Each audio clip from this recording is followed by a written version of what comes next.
Welcome, you're watching India Market Open. It's finally Friday, the sun is out, it's the start of a new series. GDP data from the US looks good, but we have been dancing to our own tune, showing the resilience that our markets have. I think it's noteworthy. Yeah. There was a red alert till 8:30 this morning and the sun is out.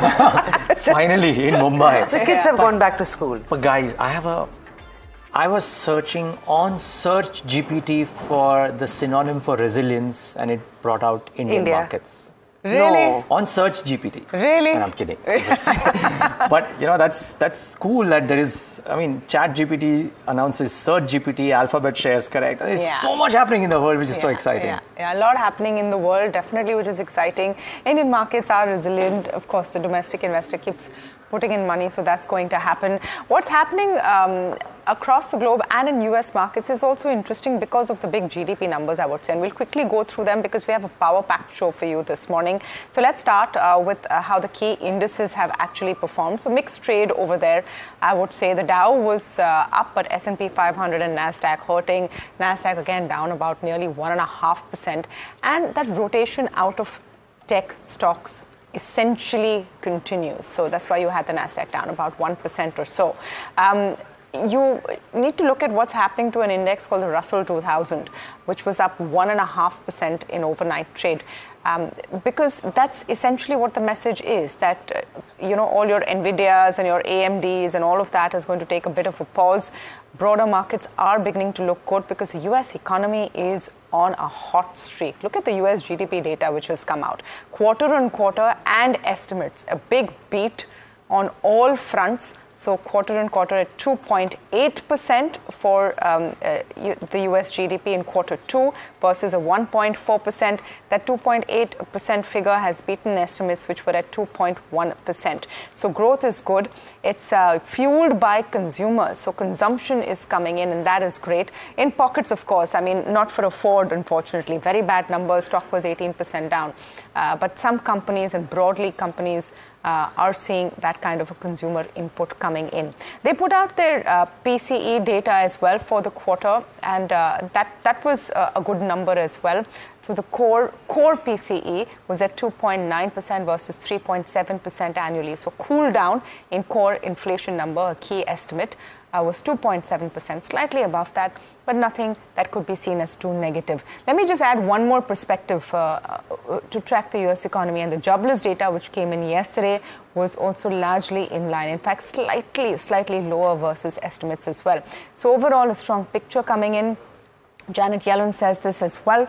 She's the Trade Secretary, and she went on to say that data is affirming the path. We're on a steady growth towards declining inflation. Of course, she's at the end of her term politically, but nevertheless, an important indicator coming in there. So all in all, a strong US economy. In fact, let's get a quick word from Edward Yardeni, who's joining us on this. He's President, Yardeni Research.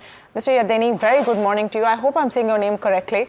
Yes. Great to have you here on NDTV Profit. So do you think this is a consistent sign that the US economy is truly resilient? Word of the day, actually, this morning in the studio, is truly showing resilience and enough cues for the September rate cut that's being penciled in? Well, I really don't think a September rate cut is necessary, but the Federal Reserve, especially the Fed chairman, has made it pretty clear that if inflation continues to moderate, as I think it will, they will give us a rate cut in September. The overall economy doesn't really need it. It has been very resilient. I think while the Fed has certainly tightened monetary policy since early 2022, it's also normalized interest rates.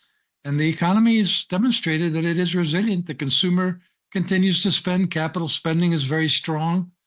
So there's really no need for interest rate cuts. But I think we'll have one and then it'll be one and done. I think we'll get one in September, and I don't expect one in November and December. One and done. That's a really interesting kind of a take coming in. And in terms of the consumer push that we're seeing, do you see that also sustaining, Mr. Yardeni? What are the trends that you're noting there from the latest data that has come through? Well, we do tend to look at the consumer as as though everybody's the same, but of course that's not the case. I think low-wage consumers are under pressure. They may very well be maxed out on their credit card debt. They may be under more financial stress. But then you've got the baby boomers. These are people who are retiring now, who were born from 1946 to 1964. We had a baby boom after World War II, and 75 million babies were born. And those babies are now old people. They're seniors. They're like me. And I'm still working for a living, but many of my friends are retiring. And, in the famous show Star Trek, Dr. Spock says, live long and prosper. And a lot of Americans have lived long and they've accumulated a lot of assets. And as they're retiring, they're spending a lot of the money. So I think that accounts for a lot of the strength of the U.S. consumer. Edward, hi, it's also Samina joining in. While we take your point that the U.S. economy looks resilient, there may not be a need for more than one rate cut. Right. But debt markets, equity market participants, the Fed futures are indicating that there's a 96% chance that the U.S. will get more than one rate cut. Now, if you don't get that, what happens to risk asset? Right. Well, as you know, we started out the year with the markets anticipating 6 to 7 rate cuts. I was not in that camp. I couldn't understand why the markets expected so many rate cuts. To me, the economy looked really quite resilient. And as you can see, so far we haven't had any rate cuts. And the stock market, only July 16th, the S&P 500 made an all-time new record high without any rate cuts. But it is anticipating rate cuts. And I think at this point, the highest probability is that there will be a 25 basis point cut in September. But I don't think that so-called risky assets need to have lower short-term interest rates. The bond yield could just fluctuate around 4.5%, and I think the stock market can go up on earnings on a resilient economy that is profitable.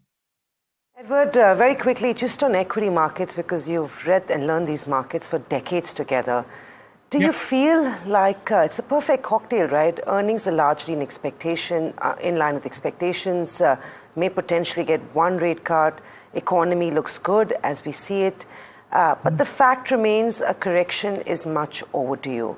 Do you feel like Indian equity markets, US equity markets, and Japan, because these are the three best performing markets in the world, are getting ready for a correction, and that could be a time or a price correction? They may very well be ready for a correction. There also could be a rotation, particularly in the United States. I think we're seeing profits being taken out of the so-called Magnificent Seven and going into smaller and mid-cap kind of stocks. Because let's face it, lower interest rates do benefit smaller companies more than they benefit large companies who don't depend as much on the credit markets, particularly floating credit. So, I think a correction is possible. But look, you have to be a genius to get out at the top and get out at the bottom of corrections. And I don't think it's really worth the aggravation. I think if we do get a correction, it'll be a buying opportunity. All right. Thank you so much, Edward Yardeni there with the, and I think the big takeaway from what he's saying about the Q2 US GDP is that it's indicating that one and done is something that the economy could really palate. But will it be that or not? We'll have to wait and see, of course. Thank you so much, Edward. All right, let's just round up what we've been seeing in global markets as well. I just want to quickly pull up what the US 10-year did because of all of that positive data that we talked about. So good cues over there, a bit of slide in the US 10-year, 4.24% was the rate last. And, that overview, of course, continues. Crude has also benefited because of this, because a good global economy, a good U.S. economy means increased demand, increased crude prices, hence, so 82.42 on the Brent, but boost overall overnight on crude. Asia open mixed. Japanese inflation data came in largely in line. And that was seen as a positive. So you have the Nikkei about 0.5% up. Shanghai is down. And India looks like it'll open in the green. As per the implied open, you might see a positive start at least, nothing crazy. or exciting for Friday, but positive in this sense.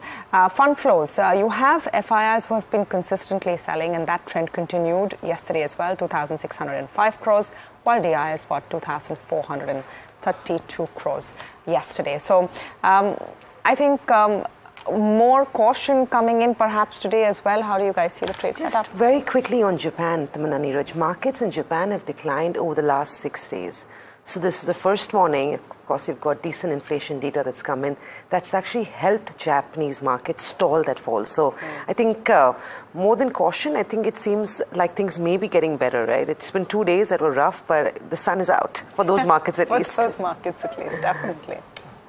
Yeah, well, from an India trade setup perspective, a pullback day yesterday. And if you just look at the intraday move of the Nifty yesterday, it shows what a strong pullback it was. I don't think too many people penciled in at the start of the trading day that we'll probably end flat considering what Asia was doing.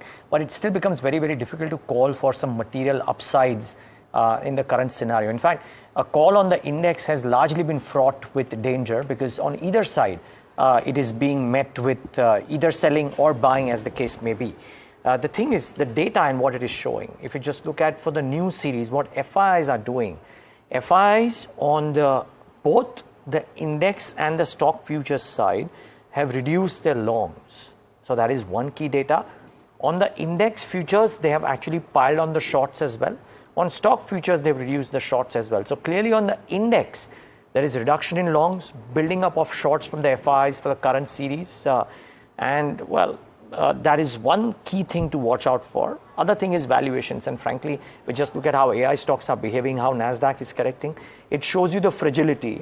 This is a wrong line, but just look at the NASDAQ and it shows you the fragility of betting on extreme valuations. The other piece is what's happening to copper and other metals as well. So copper prices, the pullback is now over 13 days long, and therefore that might continue to impact the sentiment on metals. Not that metal stocks are doing very well, but keep in mind that metals look a bit skittish because of what the Chinese markets are also doing and the pullback thereof. There's a beautiful greed and fear note from Chris Wood today which speaks about this, but also just the behavior of base metals and copper in particular.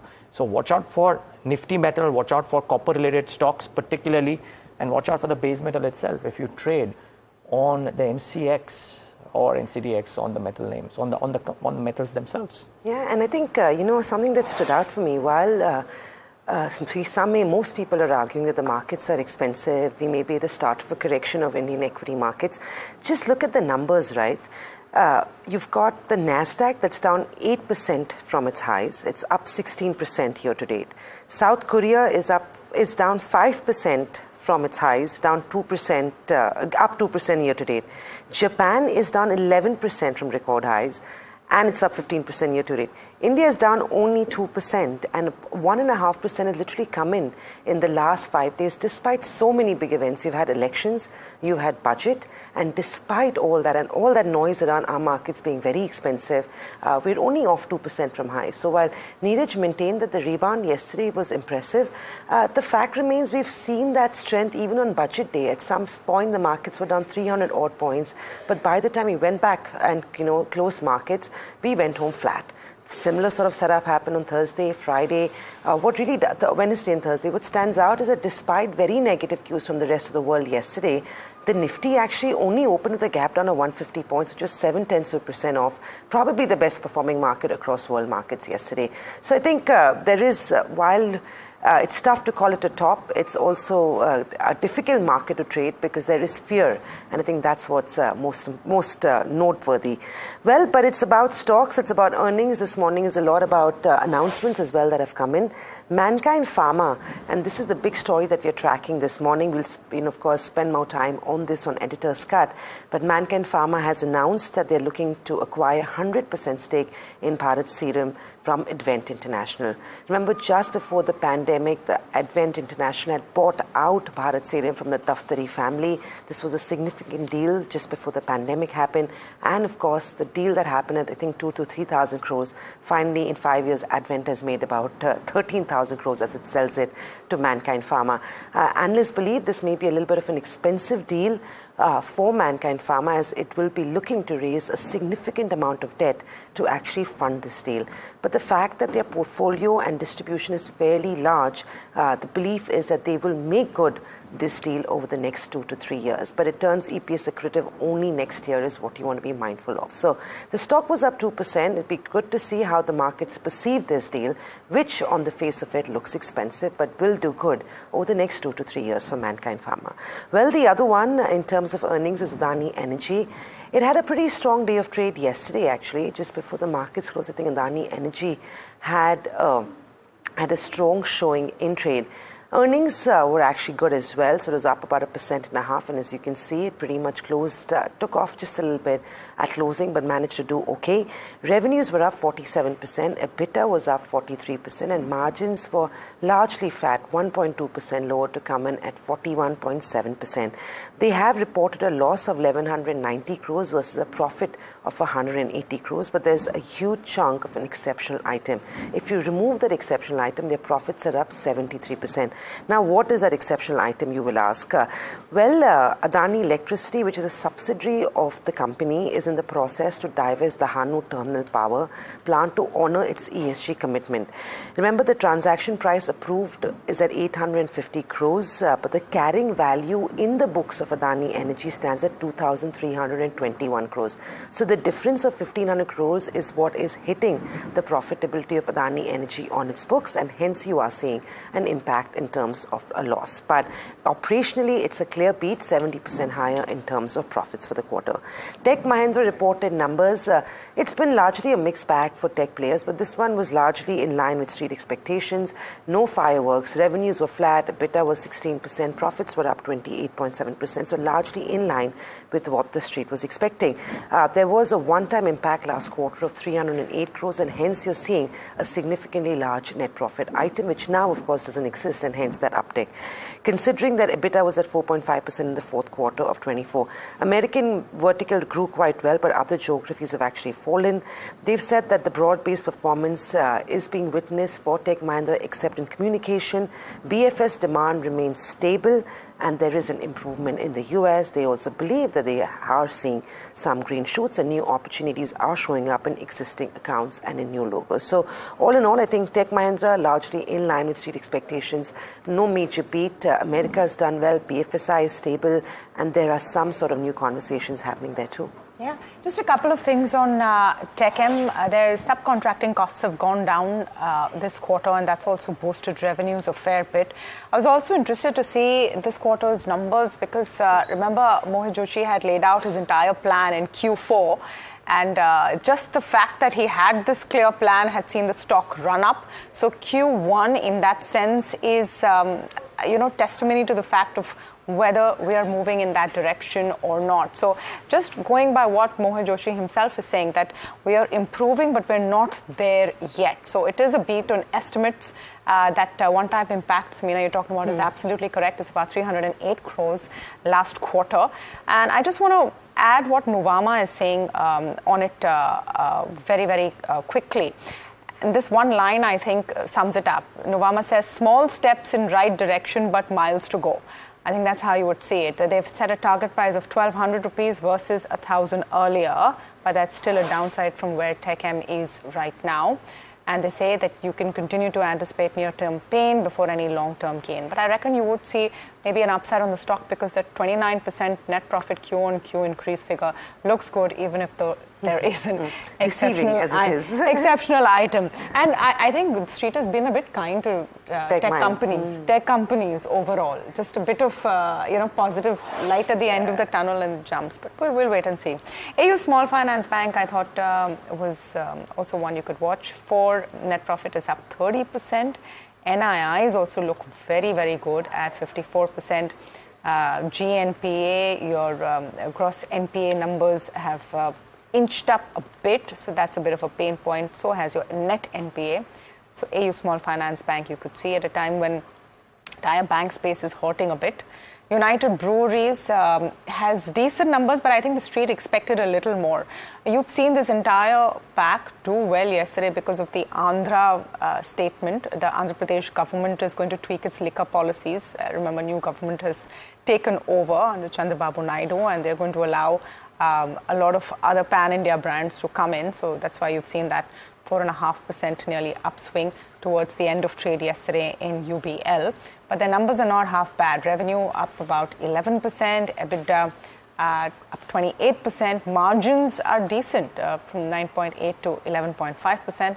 And profits have also gone up about 27.5%. So the net sales growth has looked good.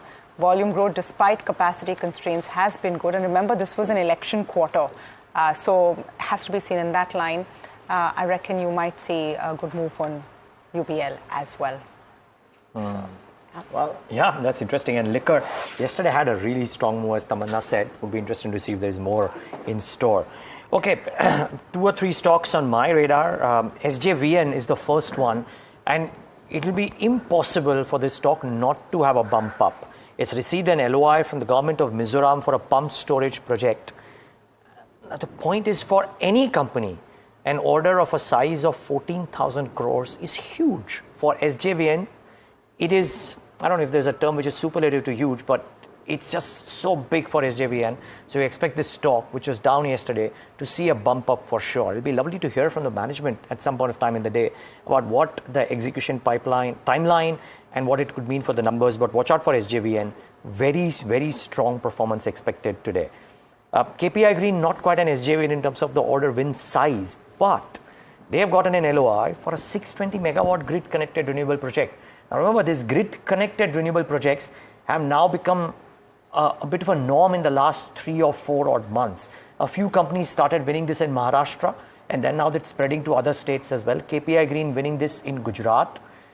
Circa 3,500 crores worth of an order win, I presume. Would have an O&M contract attached to it, the details of which I don't have, but very likely that this should spur some excitement in the stock of KPI Green today. So you should watch out for this one. And something that will take a bit of a slam dunk is Scient. Now, I'm standing on the toes of a brokerage note from Nuvama to lay out why Scient could hurt today. Nuvama has a sell, of course, or a reduce, or whatever the terminology is. The target price is 1840, but look at what Scient has done in the quarter. The expectation was of a 2.5 or a 3% decline. They have come out with the DET revenues, which is segmental revenues, DET, down 5% quarter on quarter. EBIT margins cracked 250 basis points quarter on quarter to 13.5, significantly lower than what was estimated. Now, as a result of all of this, the numbers have looked wobbly. They have gone ahead and said that for the year, instead of a high teen growth, which they had guided to earlier, or high single digit growth, not high teen, sorry, high single digit growth, they'll do flattish YOY growth. But Nuvama says that even for this, they have to do a 3% constant quarterly growth rate, which is going to be extremely difficult for Scient. And therefore, there are question marks on even the flattish revenue growth. But the point being, viewers, in this expensive market, nobody wants a company with no upside and limited downside. I mean, yes, the lower valuations are limited downside, but you want to buy a stock because there are limited upsides. You want to buy a stock which is high growth because the valuations are stretched for the market at large. Suffice to say, Scient could see a bit of a slam dunk in the session today. Just to add another one that may not have it good is Ramco Cement. Earnings were extremely disappointing. Of course, analysts had gone into the earnings season of Ramco Cement with very pessimistic expectations, but just to take you through those numbers, the stock itself is also down 8% this month. Revenues were down nearly 7%. EBITDA is taken a cut of 7%. Margins were the only thing that were flat, and net profit is down nearly 51% on Ramco Cement. Revenues are declining primarily due to weaker cement prices because of increase in intense competition and higher regional concentration. Brokerages also believe that Ramco Cement has lost significant market share in some of its key markets. So prices are a problem. Realization is an issue. This is, a weak quarter because of elections. But so all in all, it's not turned out well. Couple of downgrades as well that have come in on Ramco Cement post its earnings. One good one, actually, and I think we should quickly highlight that is Motilal. Stellar set of numbers there. They've just managed to do well once again. And I think this whole industry is doing exceptionally well in terms of growth. Revenues were up 54%, profits are up 68%. Remember, this is a big private wealth brokerage. Brokerage, of course, being one vertical, but private wealth also is a good space, and some of their products have actually done quite well in the business. So at a consolidated level, another good quarter for... I believe this is their highest ever on quarter on quarter. It seems to be record-breaking. Yeah. So it's yeah. So Motilal Oswal is going to have a good morning. Just quickly want to talk about DLF. Because real estate has been in focus, and people are still trying to figure out whether these new real estate indexation removal norms and the taxes is a positive or not for the sector. Companies have been reacting, the stocks have been reacting positively, because the idea is that if you now have to pay less capital gains tax when you sell, at least from what you buy here on, it becomes, all things considered, a relatively more attractive investment and brings it at least closer on par with other investment opportunities. Having said that, DLF Q1, remember this was the quarter when they had those record bookings for their Privana property in Gurgaon, where within minutes they had, or within hours they had full bookings, etc. So that second phase was launched, that recorded 5,600 crore bookings. Potential sales guidance has also been increased quite robustly from 36,000 crores to 42,000 crores. Having said that, their revenues are down, their EBITDA is down, their EBITDA margin has squeezed quite significantly. Net profits are up though, but the way the street has been looking at real estate numbers or their quarterly results has been with a bit of rose-tinted glasses, looking at what they are going to earn in the future. So I'm not quite sure if DLF will have a bad day, but the EBITDA margin squeeze could be a bit of a negative. Just Chalet Hotels very quickly as well. Chalet Hotels numbers actually are not half bad, but their profits are down significantly from 89 crores to 61 crores this quarter. Their margins, though, have gone up by about 352 bips. And again, Chalet in the pre-budget couple of sessions had a very good run-up. So one to watch. Jupiter Wagons, I know your rail stocks are out of vogue right now, but this is also a seasonally poor quarter. Usually H2 bumps up more for these kind of stocks and for this space. But their EBITDA margin has gone up a fair bit from 12.85% to 15.53%. And net profit up 46.2%. So all in all, Jupiter Wagons would be considered in the category of a good set of numbers this morning. Yep. And just before we wrap up very quickly, just watch out for Sobha, likely a block deal at a 6% discount, and only 5% of the 9.9% equity held. So Sobha could see a downtick and may stay lower today because the street will fear further supply. And Indus Tower is going to consider a share buyback on July 30th. That could be very, very interesting.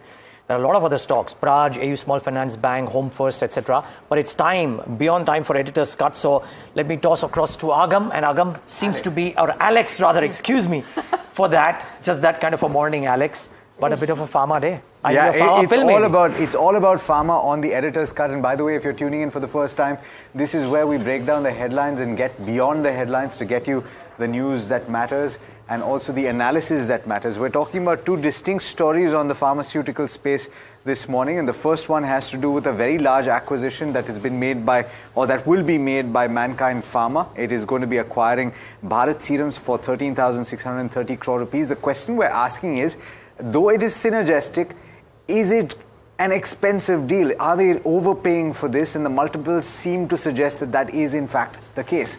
And the second story is about Lis Laboratories. You will know about the story of this company. We've been tracking it. They've been talking about a recovery for 5, maybe 6 quarters now. Is this it's an old story in India where you're talking about the boy who runs around in the village saying the elephant is coming and the elephant hasn't yet come. Is that the story with Lis Laboratories, or will the elephant finally come in the second half of financial year 2025 is the question that we're trying to answer today. But the first one, on Mankind Pharma. The big question is, are they overpaying, Sajid? Yes, they are overpaying for this acquisition, but it's a highly synergistic acquisition because it maps them with their entire portfolio. Bharat Serum and vaccines, as you know, is one of the companies which is largely into gynecology and fertility, drugs. It's also one of the companies which came out with the COVID vaccines, right? So it is a very high entry barrier business to get in. But having said that, when you're going to buy the business which has a revenue of 1700 odd crores, you're paying nearly 8 times sales to buy that business, which is slightly higher because given the kind of 4 to 5 times industry norm for pharma businesses, you're paying 8 times there. 13,630 crores enterprise value. So let me break it up for you. 1700 crores odd is the revenue there.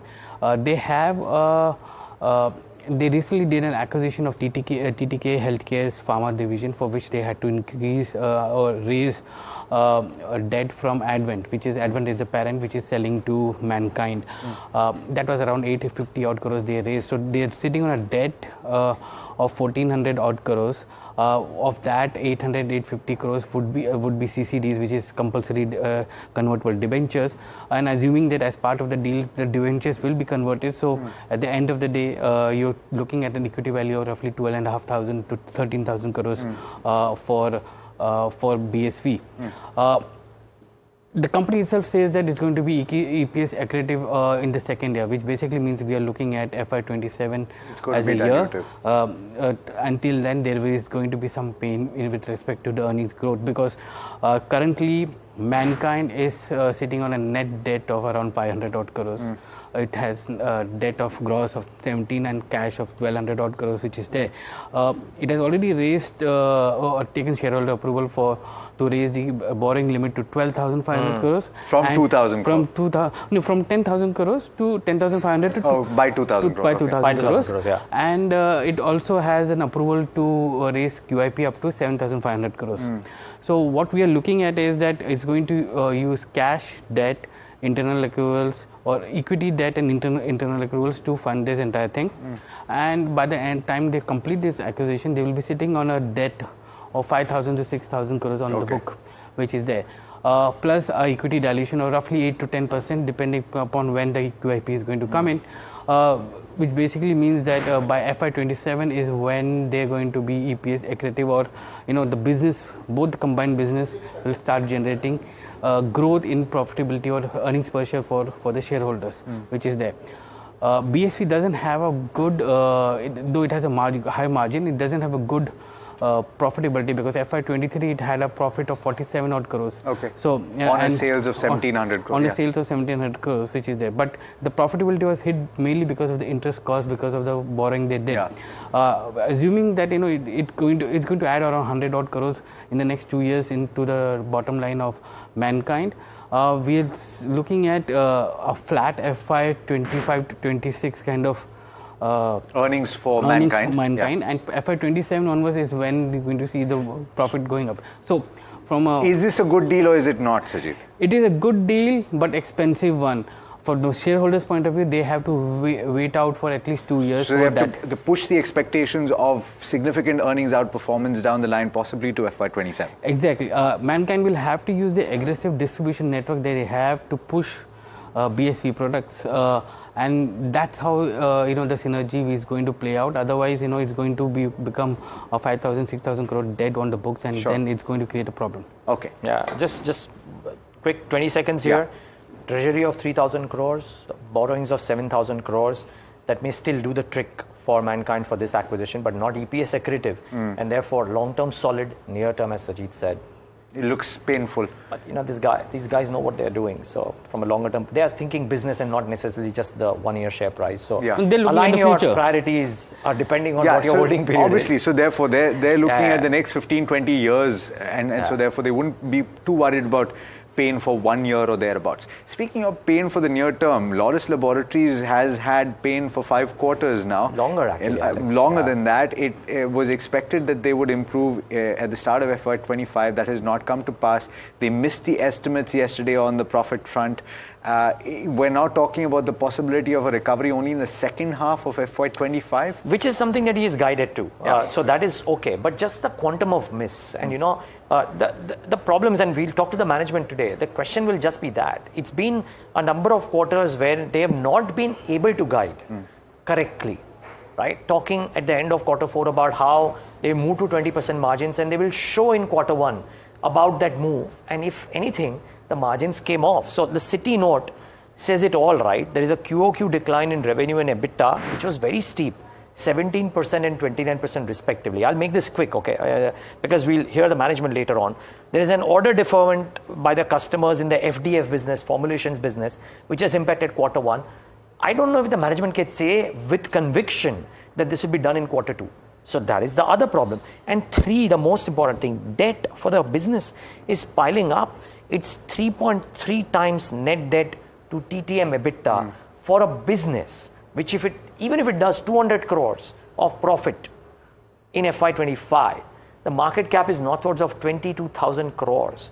It's trading very, very steep for a business which is not showing growth right now, unless they guide to something tremendous or do something tremendous in quarter two. I think it faces some headwind. Did we speak about? So we have to speak about the Citi note as well. They've got a sell on this business. Yeah. So Citi, almost every note that I read, Jefferies underperformed. The target price has been lower. It's essentially one thing, Alex, that it's high time for their synthesis business to deliver. CDMO really needs to pick up, but don't know when it'll pick up. Part one and part two, the leverage and the execution risks are stay on. So that is essentially a problem that stays for Laurus as Maybe well. They need to work on the guidance part of it and guide exactly timeline, not the short-term timeline, because they're saying next quarter.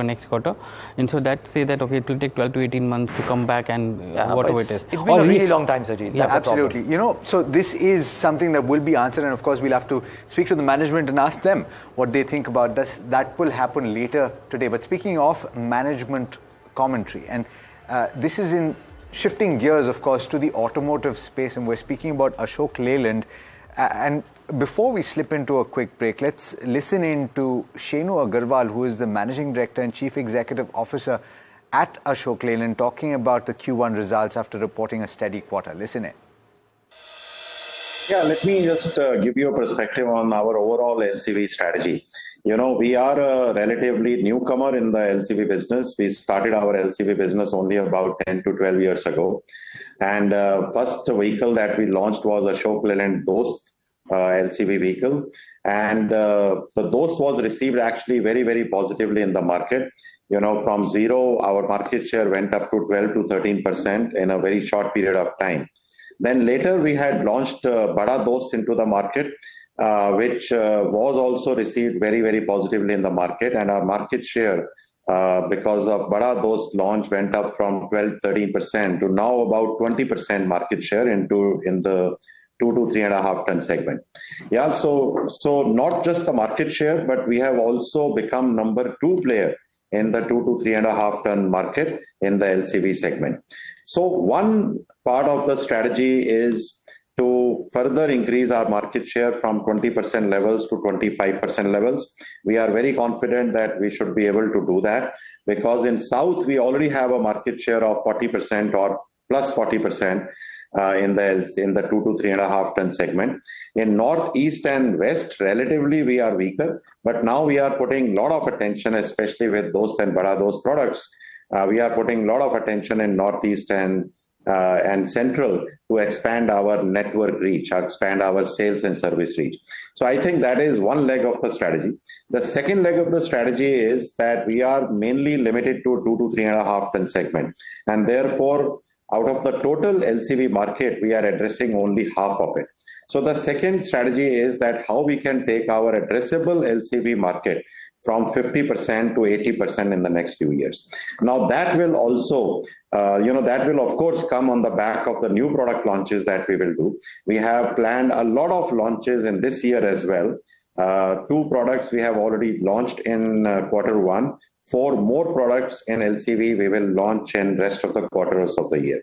So that is our second strategy, to increase our addressable market from 50% to about 80%. The third part of the strategy is that we expect the penetration of electric vehicles in the LCV segment to go up considerably in the next 5 or 6 years. So we are investing a lot to have these electric LCVs also in our portfolio. You would recall that in March of this year, we had launched an electric LCV called IEV4. which has received very positive response in the market. Now we have recently launched another model in the electric LCV category under the Switch brand, which is called IEV3.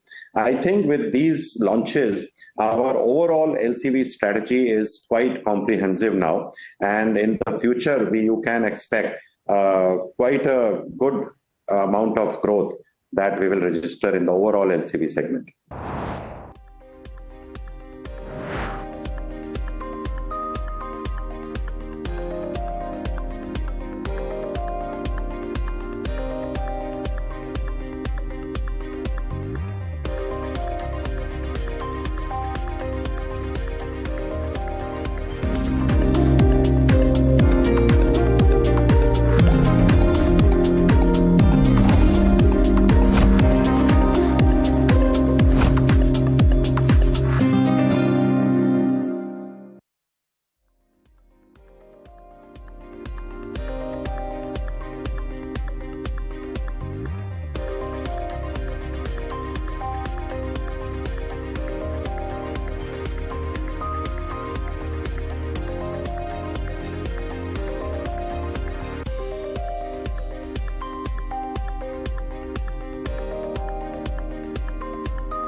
Welcome back. You're watching India Market Open. Now, before we move ahead, just a story that I think we have to focus on.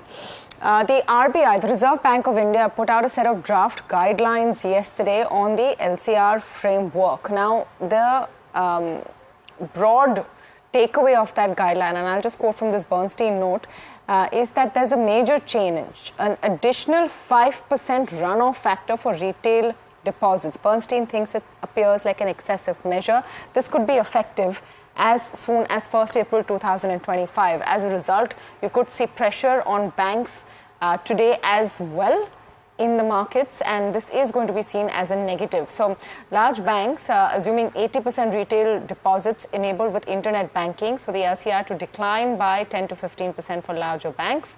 This could affect, of course, ROAs of 0.05%. Net, let me just try and explain simply what this is all about. The RBI wants to ensure you don't have a Silicon Valley banking kind of regional bank crisis which you had in the US. They're taking into account that a lot of transactions now have an internet and mobile banking kind of a backup. That means people can effectively withdraw their money in seconds, if not minutes. They want to shore up the kind of backup that the banks have for this, which is why they want to increase this runoff factor from 10 to 15% actually for larger banks and for internet and mobile banking backed deposits. Now, this will probably have another strain on banks' profitability, and that could be a concern. So banks with a greater share of retail deposits will see a greater impact. We'll get Harshan in just a minute for more on this and a greater detail of what those guidelines say. And Niraj, what I found interesting is, once again, this is a guideline, so it's not come into effect yet. But if you follow the RBI's patterns, this is how it usually works. It's like a warning shot, like they're telling you what they're thinking about. And it is the regulator's job to make sure that the system is robust. So if it means shoring up a greater buffer for banks, they will have to come in and do it. But in an environment where deposit growth has been slow, anyway, this could be another negative. Yeah, I mean, look at what HDFC Bank has had to do for deposit growth day before yesterday, the kind of uptick that they gave on the FDs as well. But, effectively, viewers, anything related to higher CRR, higher LCR, tighter LCR, other norms would effectively come and hit banks. So that's something you got to keep an eye out for. Remember, the Bank Nifty wasn't quite factoring in a very healthy run rate in trade yesterday, any which ways. So that's also the other thing to keep in mind. Now, we'll talk about this fundamentally with Dharmesh Khan, but let's get in Kush Bora to try and talk about whether the charts were already showing some weakness and can there be more here. Kush, good having you. Thanks for joining in. Before we get to the indices, etc. and stuff, but yeah, I want to talk about a particular index, the Bank Nifty, Kush. What do the charts indicate for the Bank Nifty? Can there be more downsides after the pullback seen yesterday? Hey, hi Niraj. First up, a very good morning to you and to all the viewers. Well, most certainly. Yesterday, also during the closing show, what I mentioned was that the Bank Nifty is taking that 50-day moving average support. But what's happened, very interestingly, is that if you see the base over the last couple of weeks has constantly shifted lower. Earlier, it was around 52,800. Then we flirted a lot with 51,800. We finally broken that, and now we are seeing some congestion of calls and puts. So perhaps a straddle at around 51,000. So the base is shifting lower for sure. Now, the 50-day moving average for Bank Nifty comes around 50,700. If that is broken out, I think this near-term pressure will persist. So, also one important thing, 50,000 is a very important psychological mark. Does not mean it has a great deal of technical significance. For me, the more meaningful number is 49,600. So if we do break, the 50-day moving average, I think we're looking at another 1,000, perhaps 1,200 points of down move. So any short positions that you have on Bank Nifty should be held depending on your entry price. 51,500 to 51,800 should now act as your stop loss or your trailing stop loss. Okay. So, all right. It's good morning, Kush. It's been a rough kind of a week, I would say, especially post the budget. At this point, would you be looking at new positions, and what are the kind of stocks you would pick today? Hi, morning, Tamanna. Well, a couple of stock-specific action is going to continue. Even today, we find a lot of interesting names where we are seeing a high delivery markup and a lot of pockets where there is a lot of interest. But as you've noticed, over the last couple of weeks, at least I here have started, putting a hedged sort of a strategy in place where we've got a long call and a short call. Continuing with that theme, Ramco Infra, this stock has seen quite a bit of accumulation over the last few weeks. The price action is also up, but I think the kind of positioning that it has gotten into, there is a lot of room on the upside. And when I say, the near-term targets for this one are 790 and 825, I think I'm being a little conservative. That's the kind of setup that is showing. 720 should act as your stop loss. Banking remains under pressure. And one of the weaker candidates in this space is Bandhan Bank. So if you want to hedge your position, be short on something, Bandhan Bank is your candidate. August futures, you could short for a target of 180 to 178. This train has left the moving average station a long time ago. So it's trading below all its major moving averages. I think, it's just the price point support zone, which comes in at about 175 will perhaps be the next level to watch for. But intermediate, 180 to 178 are the stop loss, are the targets rather. 191 is where you place your stop loss. Okay, so Bandhan Bank on your radar, and banks actually will be one talking point this morning, definitely, because of these new RBI draft guidelines. We mentioned it briefly, but Harsh has come in to give us more details on it. So Harsh, let's explain in the simplest terms possible, this increase of liquidity coverage ratio. First of all, this is a guideline. It could come into effect by October. Why will it be a concern as far as banks go? Well, so first off, Tamanna, when it will come, of course, under consideration, maybe October. Bernstein expecting it to come in April. So various views on that. But nonetheless, what they're trying to basically achieve is trying to increase the liquidity coverage on retail deposits which banks hold. So the higher the quantum of retail deposits, likely the LCR will inch downwards. So the weight revision has happened, which will push LCR downwards by around 5 to 10 basis points, 5 to 10 percentage points, I apologize. And therefore, a higher amount of liquidity will need to be maintained by banks. So there will need to be a liquidity shore up because the LCR ratio has been tweaked with regard to retail deposits. More so, the larger focus is on deposits garnered through online channels, whether that's mobile or other online methods. So liquidity will get, LCR ratios will get impacted as a result of any liquidity or any deposits garnered through online channels. The impact of that, well, Bernstein expects the impact to be around 5 basis points on ROAs, which is 0.05% impact on banking ROAs. Who will be more impacted? PSU banks, because they have garnered more retail deposits, and they've also, companies like or banks like SBI have their YONO app through which they open a lot of accounts. So the quantum and volume is quite large when it comes to some of these PSU banks garnering deposits through their apps. And therefore, maybe some PSU banks more impacted than others. But does that mean an HDFC and a Kotak will not be impacted? Very likely impacted, because some of the larger private sector banks also garner a lot of their deposits through online channels, as well as a lot of their deposits are retail, granular and the like, for which there will be an impact with regard to ROAs because of the excess liquidity they need to keep in their system as a result of this tweak. Okay, so I try to explain this simply, but then let me just break it down. Essentially, RBI doesn't want a Silicon Valley Bank kind of a crisis where people can now withdraw much more easily from their accounts. You don't need to stand in line and fill slips. You can just do it on your phone in seconds. You want to shore up a buffer against that, so more liquidity for banks. Hits profitability and margins at a time when deposit growth is slow. Now, you said those with higher retail deposits will hurt more. Which listed banks would those be? Yeah, so as I did mention, a lot of the state-owned banks rely on retail deposits because they have a wider reach than some of the private sector banks. Something like a Canara Bank, something like a State Bank of India, Punjab National Bank, a wide network where they go into rural India and pull deposits. Some of those banks will definitely get impacted. The other ones are the ones which are looking for granular deposits. Something like an HDFC Bank, a Kotak Bank, there will be a knock-on effect on them as well. So some of the larger private sector banks may also see some bit of an impact as a result of this. Okay, so that's an important one to say. We'll keep an eye on banks today as well. Thank you for that, Harsh. All right, Sudeep Shah joins us on the show. He's Deputy VP, Head Tech and Derivatives, SBI Cap. Dharmesh Kant, Head Equity Research, Chola Securities with us. And of course, Kush Bora is also with us on the show today. Dharmesh, very good morning. I don't know if you have a view on banks. I mean, this could be an added stress. Financials are anyway not the favorites right now, and Axis already took a huge hit yesterday.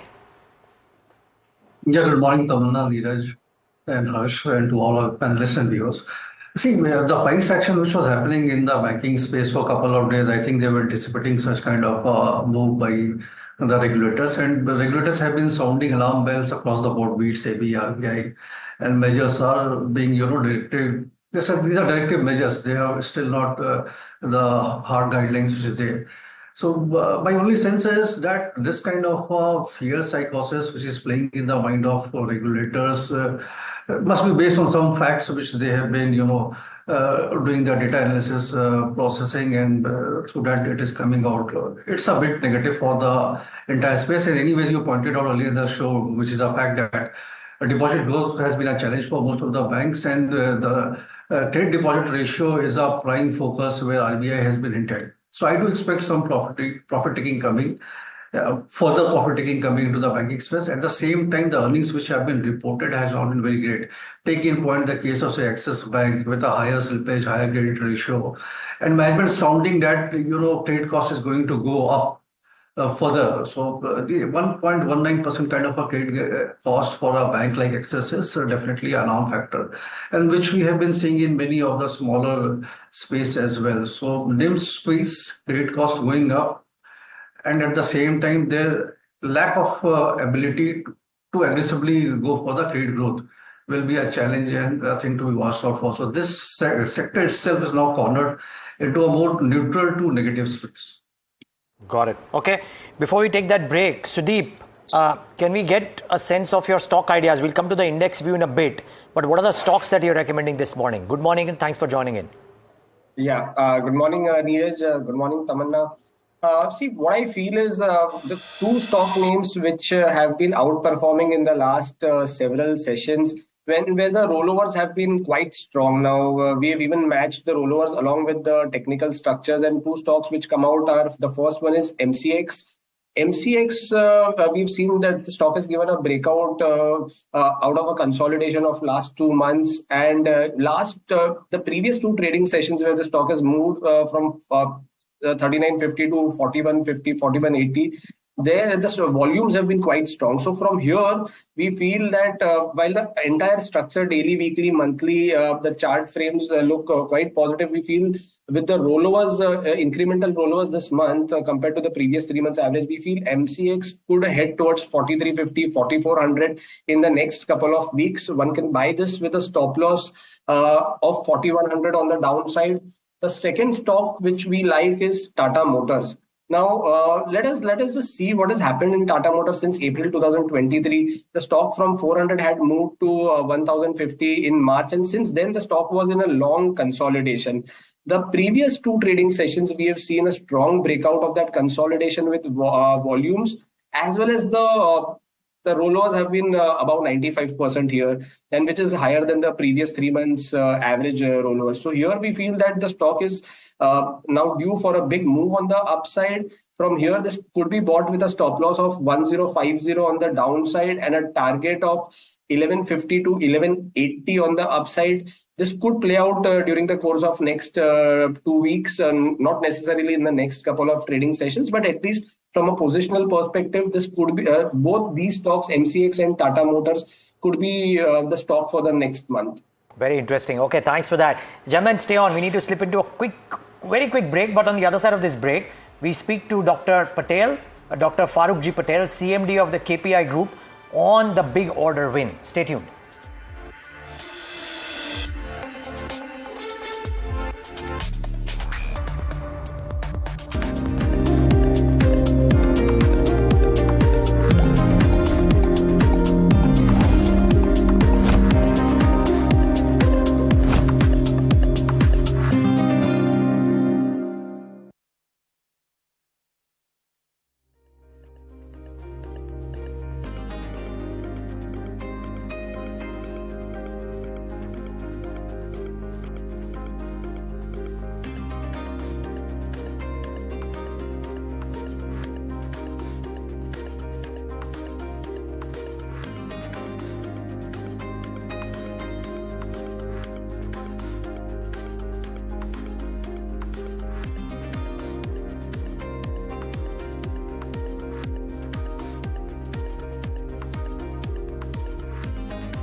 All right, back with India Market Open and in conversation with Dr. Farooq G. Patel, CMD of KPI Group, because they have gotten an order of 620 megawatts.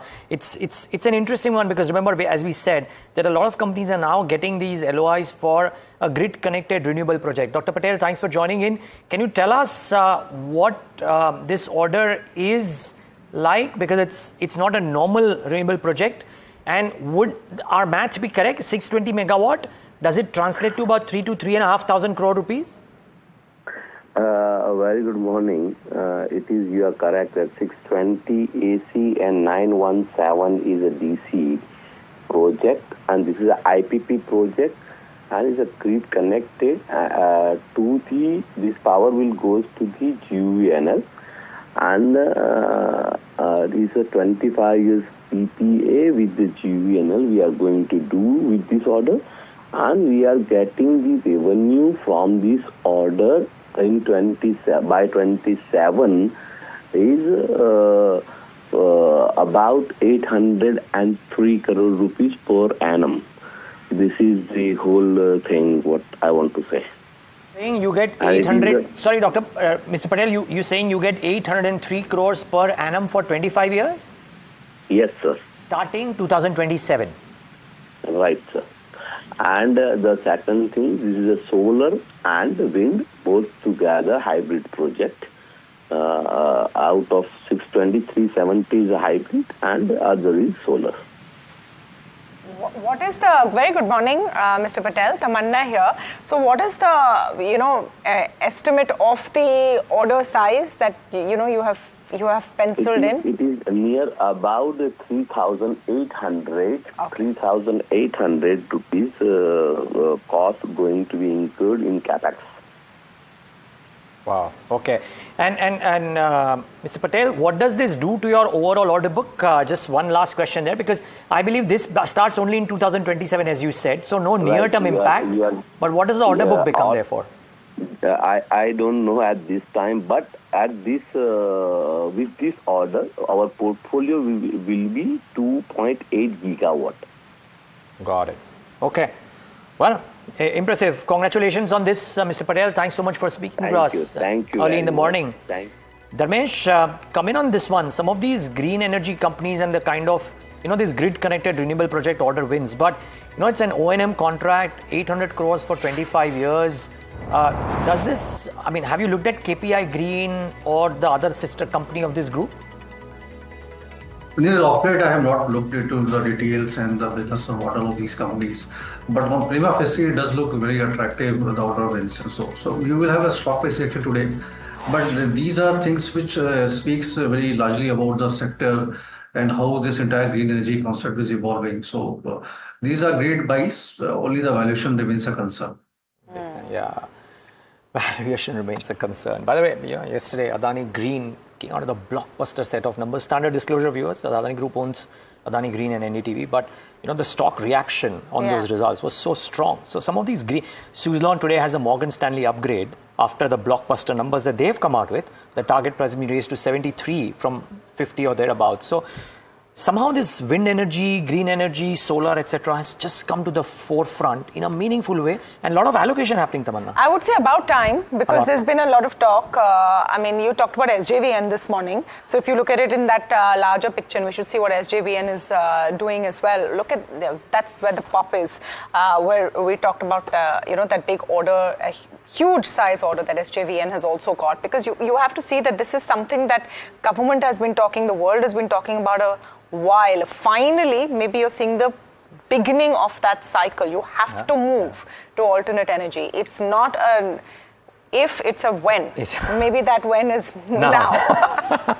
As complex as that sounded. All right, a couple of other stocks that we'll look at very quickly with the pre-open rates. Mankind Pharma, let's see what's happening there.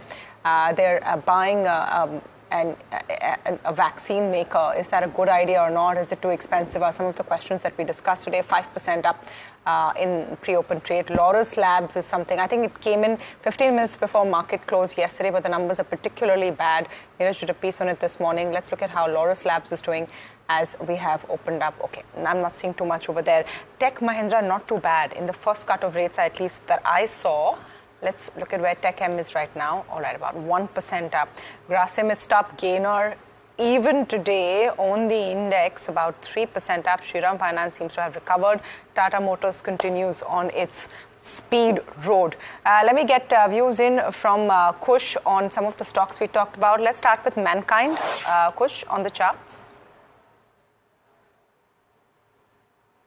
Well, so, again, might see some traction today, but, it's barely holding on to that 200-day moving average. Rather than it's taken that support and rebounded. I think the pressure from, on the upside will continue. This gap up opening, if we do end up getting this, I think I'll take this as an opportunity to exit. This 2200 to about 2240 band is a bit of a congestion zone. So for me, this will actually be an opportunity to exit if I've been holding this stock, from lower levels. Okay. Okay. Well, so that's of course on Mankind Pharma. There was a bit of resilience in Lis Labs yesterday, since Tamanna mentioned it. Dharmesh, Lis Labs, a lot of promise for a number of quarters, not quite delivering, high debt, expensive valuations.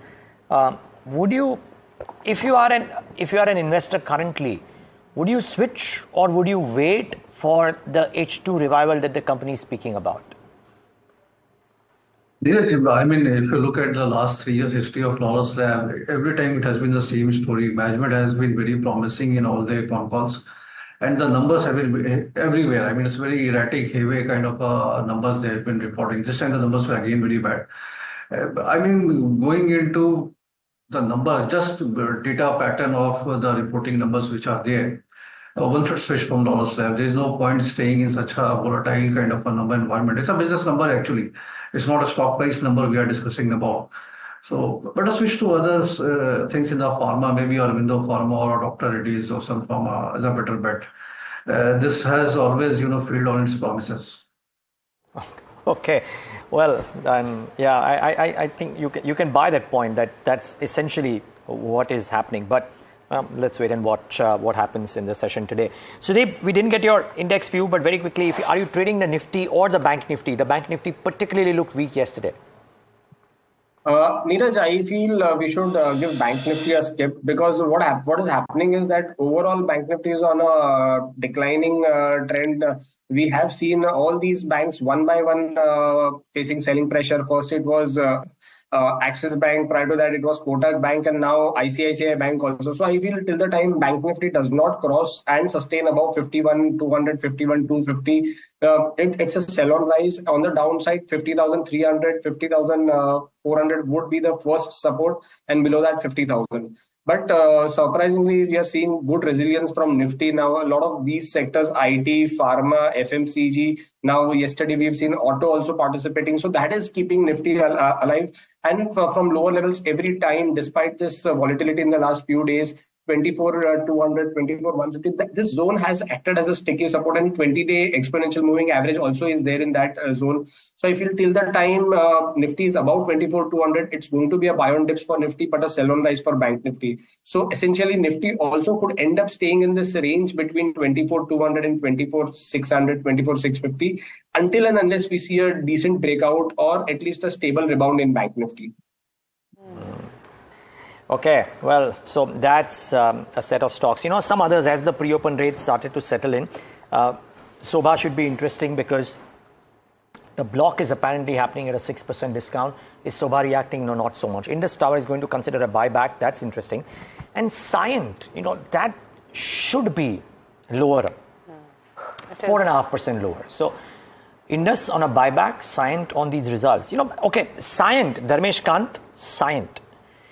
Weak quarter, guidance lowered, and even that lower flat guidance is a stretch at the 3% constant quarterly growth rate, depending on considering what they've done in quarter one. What would you do with a Scient? Yes, if I'm a trader, I will definitely take an exit from the stock and then post the demerger of Scient and Scient DLM. So the promising business shifts to the DLM part of the Scient business, and this is left with the traditional businesses. So I don't think with such kind of numbers which they have reported. At the same time, when the guidance is weak, so let the company come out with at least a better guidance before delving or buying into the new positions. As an investor, if I am there, I would still like to give it a benefit of one more quarter before taking a call. Check on our Ramco Cement as well, that has opened up in pre-open trade. It should be a rough start for Ramco too. Their numbers were a huge disappointment. The stock has not reacted too badly. Could be because it's already fallen 8% for the month. It's down about 1.5% as we see it. Adani Energy had a good run yesterday. This morning too, it could be one to watch out for. Numbers were good. 1.5% on Adani Energy is what we are expecting. Well, I don't know whether, Kush, have you commented on any of these earnings reactions on Adani Energy, Ramco, Adani Energy maybe for flat start, play for an upside, Ramco Cement doesn't look as bad as the numbers did. Maybe an opportunity to even short over there. Hi, Samina. In fact, if you could recollect, Ramco Cements was one of the short calls that we had, I think, about a week or so ago. The stock's under pressure. If it does get any kind of a positive start, doesn't look like, but if it does, then it's still an opportunity to short. For me, a meaningful support for this one comes in at about 765. So if you have a shorting position, then continue to hold for targets of 765. If you don't, you could still go ahead and initiate a fresh one. Just above 800, perhaps 801, 802 is where you want to place, your stop loss. So Ramco Cements continues to reel under pressure. 765 is the next level to watch for on the downside. Right. Let's do a quick dipstick into Mankind Pharma. They've gone out and announced that they're looking to buy Bharat Serum from Advent for about 13,000 crores. The market is perceiving this as a great deal. Actually, it's up 5% in early trade, even though it does come expensive. There will be a few more names that will be interesting to see how they play out. And I'm assuming we've already talked about banks and tech. But anything on consumption, Sudeep, you want to come in on ITC, HUL, Tata Consumer? I'm going to throw in the smaller ones as well, the GCPL, Pikaji. Anything that you're constructive on at this stage? Samina, see, out of all these names, I feel ITC has already given a breakout, and I feel like any dips there would be a good entry point here. So, in case of ITC, any dip towards 485, 490 from a positional perspective would be a good entry point, and I feel over the next couple of weeks we could see levels of 525, 540 on ITC. But for me, more constructive chart is Tata Consumer. Now here we have seen a good breakout on the upside a week back, and the stock has built up on its gains. So overall, I feel from Tata Consumer standpoint here, looking at the daily, weekly and monthly charts, this stock is headed up to 1300, 1350 in the next couple of weeks or in the August series. One can buy it on a dip with a stop loss closer to 1180 on the downside. Let's just take a look at what's happening with MMTC. Now, this has been a runaway winner for the last 3 sessions and in the pre-open session as well. At least the first hit is up about 6.5%. It could be a bit of a budget push, could be various other reasons. Dharmesh, I don't know if you track the stock. Do you find anything interesting here fundamentally? And then, of course, I'll come to the technicals. It's more to do with the balance sheet items of MMTC rather than the revenue model. And that is, I think, government did hint in the budget speech that they are looking to monetize assets which are non-revenue generating on the P&L, but are sitting on the balance sheet as a good asset. So I think that's the reason why we have seen a sharp spike in companies like MMTC or IMT because of the land assets they are sitting on. That's it. Otherwise, I don't find anything else interesting in the business model for this price jump which has taken place. TC, let's pull up MTNL as well, and that really makes sense, because if the government is looking to only get rid of non-revenue generating assets, MTNL is also another company that has loads of them, then this is the point, and this is a company which is really in the doldrums as far as profitability is concerned. Kush, MMTC on the charts, this is the third consecutive day when you're seeing a run-up. If I go by the pre-open race, then third consecutive day. Anyone who's stuck here needs to get out at this point, you think? Partially, because, of course, the stock is now entering overheated territories. But, the kind of momentum that we saw on MTNL, the stock can stay overheated for a while. We know that, right? So my suggestion would be to exit partially, hold the rest with the trailing stop loss of the previous closing day. So in this case, 120 will now start acting as your stop loss. And go ahead and book partially, because it's now starting to get into those overheated territories. The Federal Bank is not looking good. They had a very strong set of earnings. We spoke to the management. The outlook looks also very good. Not sure what's happening here. Dharmesh, Do you track this one? It's been a good quarter. They've got clarity in terms of the boss now who's going to come in. But the stock is expected to see a 6% gap down. Is this largely to do with bankings just selling off, or is there more to it that catches the eye? Samina, I think it's largely to do with the sell-off in the banking space today because of the LCR draft guidelines which has been issued by the RBI. Otherwise, if you look at the numbers, they were all tick boxes all around. And RBI has also cleared Mr. Manian to be as a chairman of Federal Bank. So I don't see a reason if there's some new development which has played out for, company specific, then I'm not aware of that. It's slow. Yeah, technically, let's look at Federal Bank. Sudeep, you want to come in on Federal Bank? 6% low in pre-open. I don't know whether it's going to see such a weak start, but if it does, would that become a good trade to go long on? Samina, I feel Federal Bank closer to 190, 189, 190 zone would be a good zone to go long, because the stock already has given a breakout on the upside. There was consolidation also in mid-July, and post that the stock moved above 195. Now it's coming back, retesting that breakout zone, but the 20-day EMA is placed closer to 190. And generally, I've seen in this case, a lot of times the stock has taken support at that 20-day EMA and rebounded back. So here now that comes to 190. So with good numbers, despite that we are seeing a gap down opening, that could be a good opportunity, I guess, closer to 190, 191 levels with a stop loss at 186. So that could be a good trade on dips. Sudeep, very quickly, 1 minute to go, one top trade for the day. One top trade could be BPCL. Now, last few sessions, we have seen oil marketing companies breaking out on the upside, and this stock has been consolidating since last 2 months. So we've seen a good breakout. All the other oil marketing companies also moving up in tandem. So BPCL could be bought with 321 as a stop loss on the downside and 336, 340 as a target on the upside. Yeah, very likely get OMCs could do well. Kush, maybe you can give a 10-second answer, Kush. Are you constructive on a BP or any other OMC? IOC is the one that I'm tracking. Okay, but you're constructive on OMCs per se. Okay. Yeah, they've seen a good bit of traction, yes. Okay. So Kush sees traction. Sudeep's top idea today is BPCL. Okay, we'll take in Kush's top trade, maybe post-market open, because here come the first trades this Friday morning, on a day when Asia too is showing a tick of green. First trades about 33 odd points, so nothing too great there. Nifty Bank, the principal culprit, essentially dragging the indices lower, and which is why we are in the red now, marginally. But bobbing between the red and the green, essentially a very, very flat trade. Should pull up the mid-cap and the small-cap indices. Mid-caps down or up about 0.5%. Small-cap index should come up on your screen as well, up about 0.25%. So it's essentially mid-caps which have the fine metal today. Let's get the heat map up and see what's moving and what's not. Well, a lot of green, very little red. Tech Mahindra reacts vociferously to its numbers, 4.5% lower, essentially delivering what was anticipated, nothing beyond that. Jefferies had an underperform, a couple of other brokerages, but 3.5% lower. HDFC Bank a culprit, Axis Bank a culprit, ICICI Bank a culprit.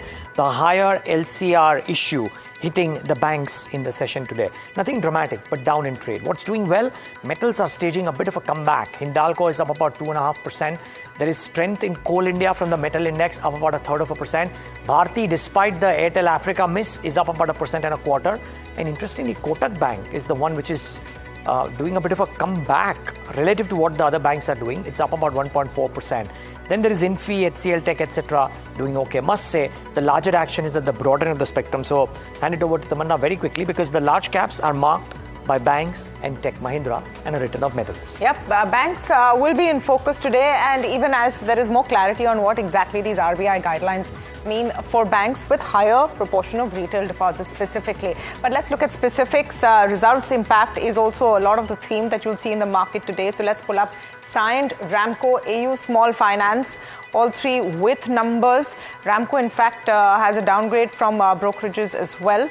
has not been seen as too positive, but nevertheless, at least that's in the green. Scient is really hurting, down about 8% nearly at this point. AU Small Finance Bank is seen as a positive. SJVN is the other one. Big order from Government of Mizoram, nearly 1,400 crores on completion.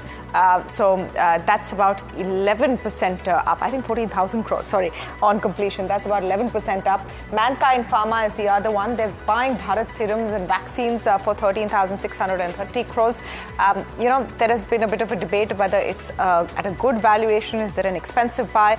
That stock ran up quite a bit pre-open, is completely flat now, moving towards the negative territory. In fact, KPI Green, we spoke to the management. They have a 620 megawatt order from Gujarat Urja Vikas Nigam, 5% up right now. Motilal Oswal, very good numbers, and the space actually in a positive territory, 3.5% up. And MMTC is the other one. I want to see if that budget impact run up continues. Yes, it does, for a third session in a row. About 2% up today in trade. So those are sort of the initial movements that we're seeing, Samina, but it's all about the broader markets today. Yeah, it's not too bad across the broader market universe as well. It's the Friday feeling, really. So no big moves on either sides in terms of trade. The Nifty 500 is seeing a gain of about 0.3%. Well, Fortis Healthcare is up 5%. Remember, the healthcare sector was a little disappointed post the budget because they didn't really get too much out of that. But interestingly, Fortis Healthcare seeing a big move in trade, up 5% as we see it. Indus Towers looking good again, 4% high on the counter. You've got Ashok Leyland as well, having a pretty good field day in trade, up about 4% as we see it. Vodafone Idea, after days and days of selling off, is seeing a 4% up move in trade. Motilal Oswal, very strong earnings, best quarter ever. As expected, the stock sees a 3% up move. Raymond continues to see some buying. You've got Jyoti Labs, Adani Energy, which started off flat, is building on those gains as the markets look beyond that frontline number on profitability. Operationally, it's a great quarter for the company. The stock is up 2% in trade.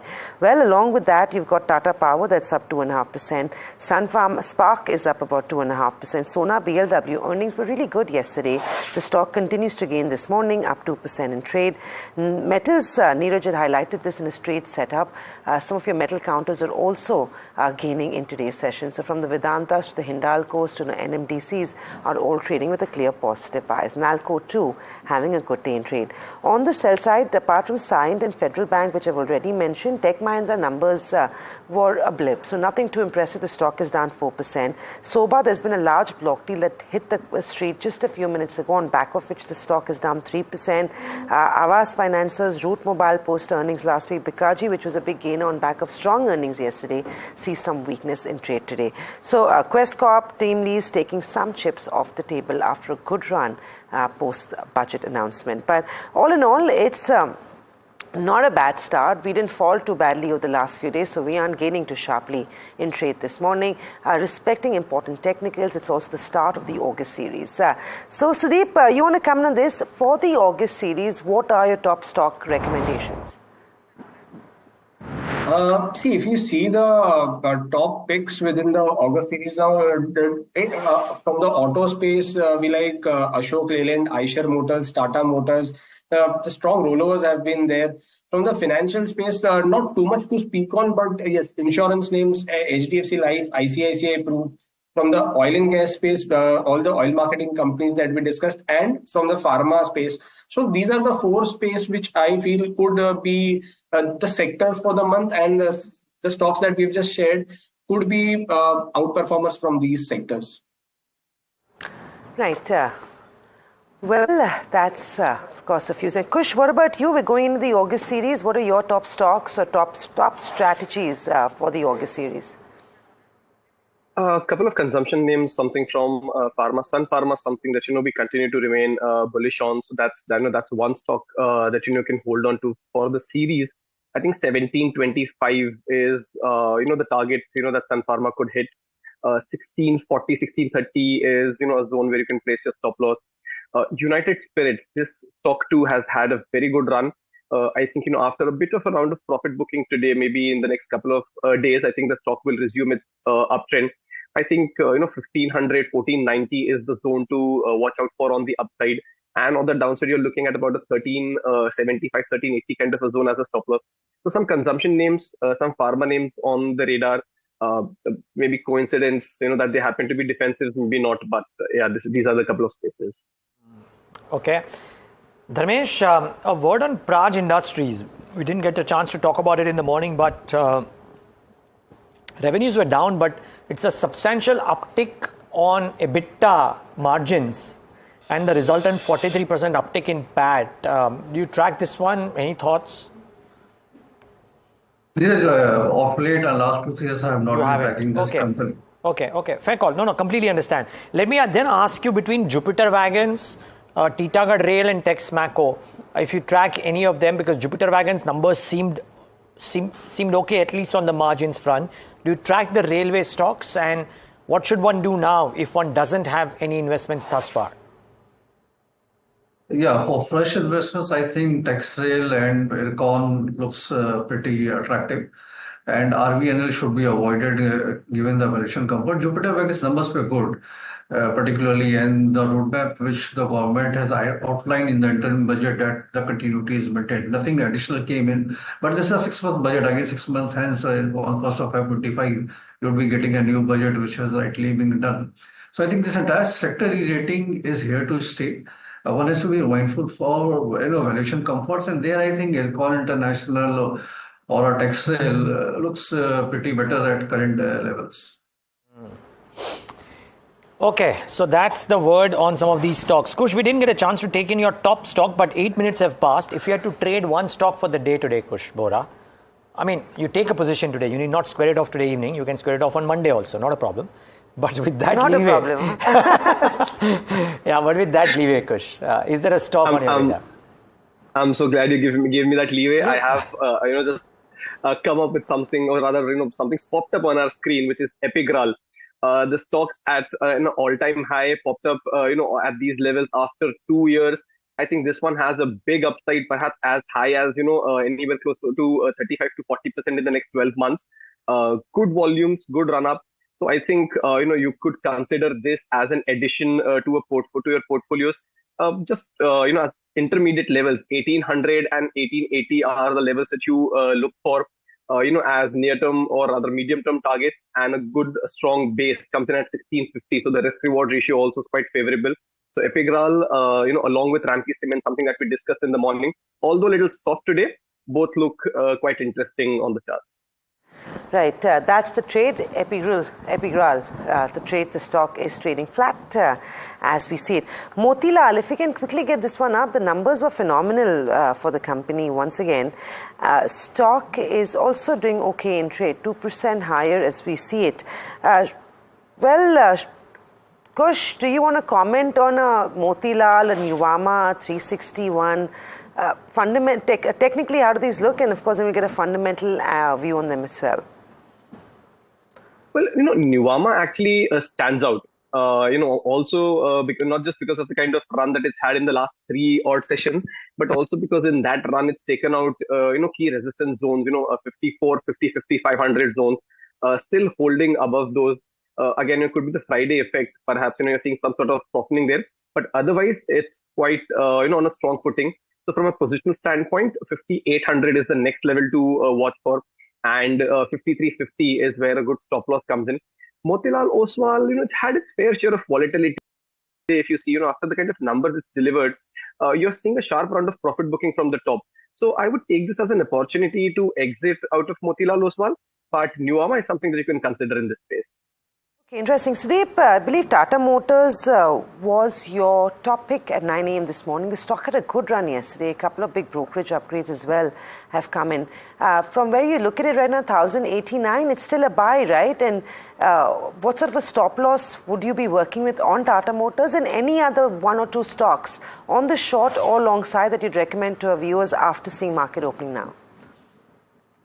What we are seeing is in case of Tata Motors here, Tata Motors has opened positive, but it's still closer to yesterday's closing levels. And looking at the open interest data or the rollovers data, we feel that there could be a strong up move in the next month. So this could be, we could continue holding this with 1055 as a stop loss or 1060 stop loss on the downside.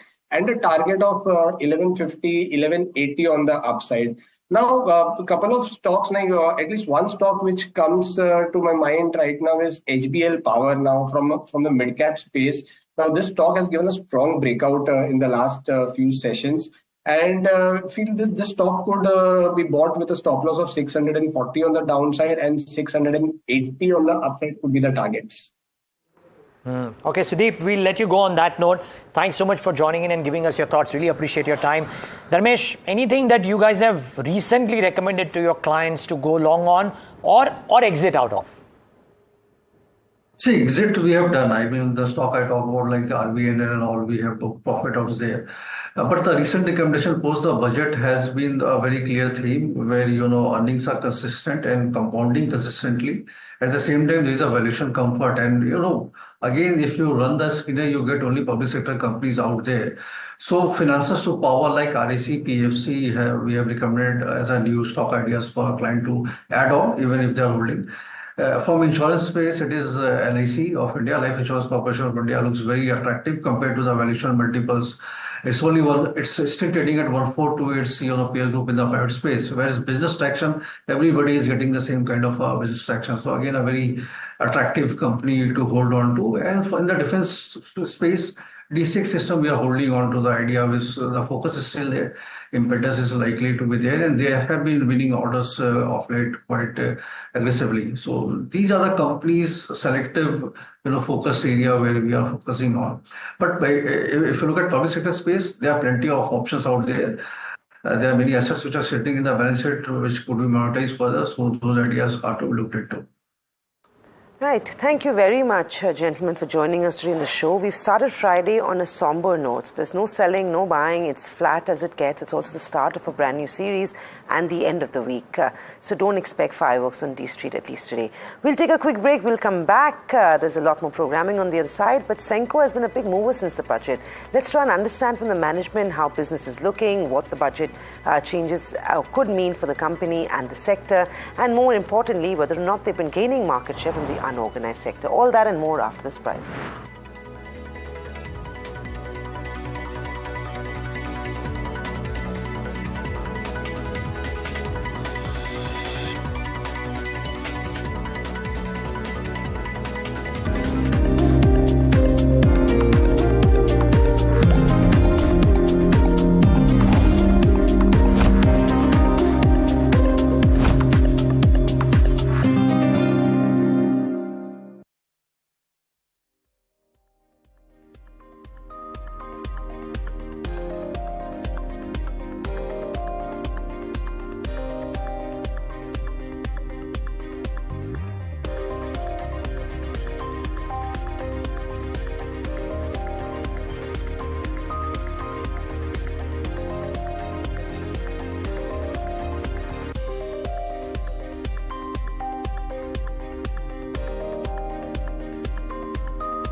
Back with India Market Open right here on NDTV Profit.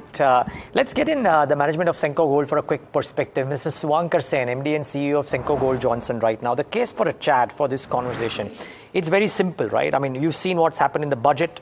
There is a fall in gold prices post the budget because the customs duty on gold and silver have been reduced.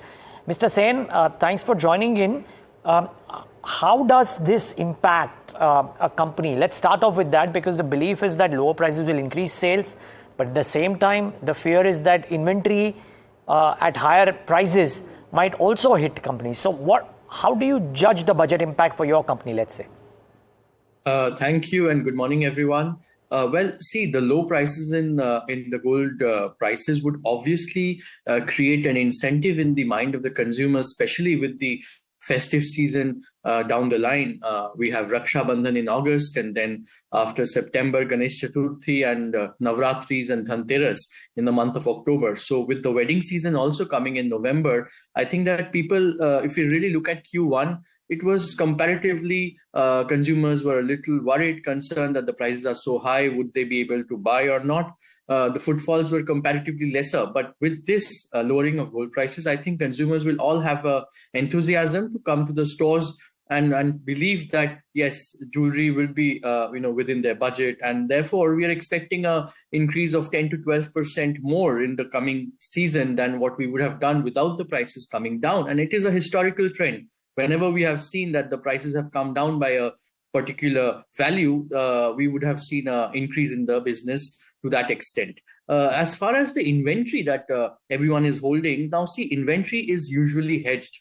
Either you are hedging on the MCX exchange, or you're having gold loans that you take from the banks on which the price is flexible. So therefore, in the last 3 days, if you really look at it, there have been two ways in which the gold prices have come down. One is that, yes, the duty cut. So therefore, the extent to which the inventory you have taken from the banks in which your duty is already paid. Now, depending on the business, on the company, that could be 30%, 40, 50, 60, whichever is the quantity. So there will be a temporary hit in terms of the duty that you've already paid. And now it is only through the increase in business that you will be able to recover the temporary loss for, say, maybe Q3, 4, by 3-4 quarters, you will be recovering that, because when you're selling at a lower price, you will be buying at the lower duty price also.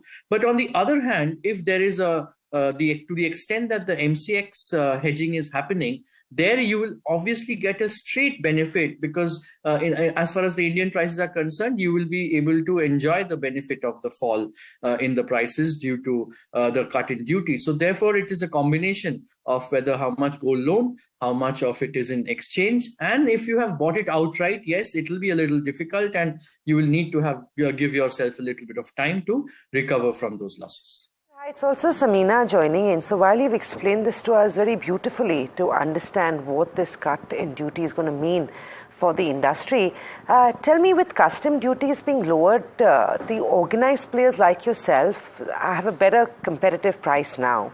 Does this help you gain market share from the unorganized players? Because I know over the last few years, what's actually worked really well for Senco is you've managed to gain market share from the unorganized sector as opposed to create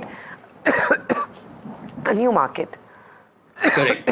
So what's happening is that, when the consumer is planning to buy anything from anyone for that matter, there are 2-3 aspects that works. One is in terms of the trust that the consumer have towards the brand, leaving behind the designs, the service, which is very important to attract the consumer. Price becomes a very important factor. And as an organized players, with all the rules that you are having to follow, the compliances, ensuring that your supply chain is sustainable and coming from the right sources, it is within constraints that you have to offer to the consumers. But yes, the unorganized players do have certain flexibilities. And I think that this reduction in price will be a boost for the organized sector, and for those who have been thinking or doing in an unorganized manner, there would be a basically disincentive. It would really not make sense for them to avoid paying duties or paying taxes, and rather the level playing field between the organized and the unorganized sector will really go up. Mr. Sen, good morning. Tamanna here. While, of course, cheaper gold, more demand is a great story, just wondering, and I know you answered briefly that what the inventory build up at higher prices means for you. Can you give us specifics here? How many days inventory do you usually hold? Is there any kind of a hit that you would see one time? All I can tell you, Tamanna, is that for us at Senco, we were about 90 to 95% hedged. And in that hedging, there was a combination of gold loan and MCX. So around 40% odd was gold loan, on which one would have to take a hit. And we are of the belief that in the coming 2-3 quarters, with the increase in sales, we'll be able to recover. But the remaining 50% hedging that we had done on the exchange, so we had been protected from the price volatility and the duty cut. And that would really help the company as a risk mitigation aspect of it. Mr. Savankar, let's talk about business. With the increased demand, festive season around the corner, gold also historically now is coming, it's almost coming back into fashion, right? After the last couple of years that we've seen with gold prices movement. What are your expansion plans? You are present in most big cities. Are you planning to increase your footprint, increase presence in the rural space? Also, with more money now in the hands of the urban consumer, do you expect demand to pick up more than what you just talked about?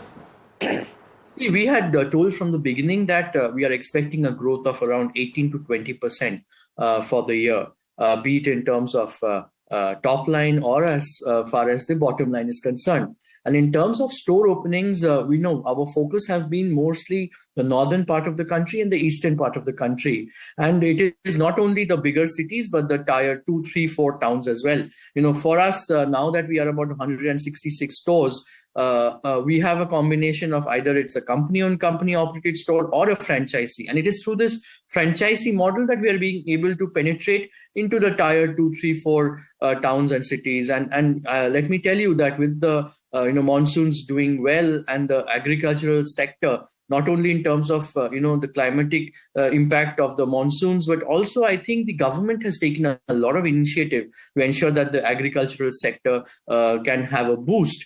And I think that all that will add on to your increase in sales in the coming festive season from the smaller towns, not only in the urban centers, where people now will be having a little more money to spend. And I think that gold, after seeing almost 75,000 rupees, now that it is at about 68,000 rupees, it is quite a opportunity for the consumer. And I was reading an article that the young generation, the millennials, they have also seen that how gold has been a great investment for the last 4-5 years. And if you look at the future, with the US election, there is so much uncertainty, the wars that are going on the various parts of the world.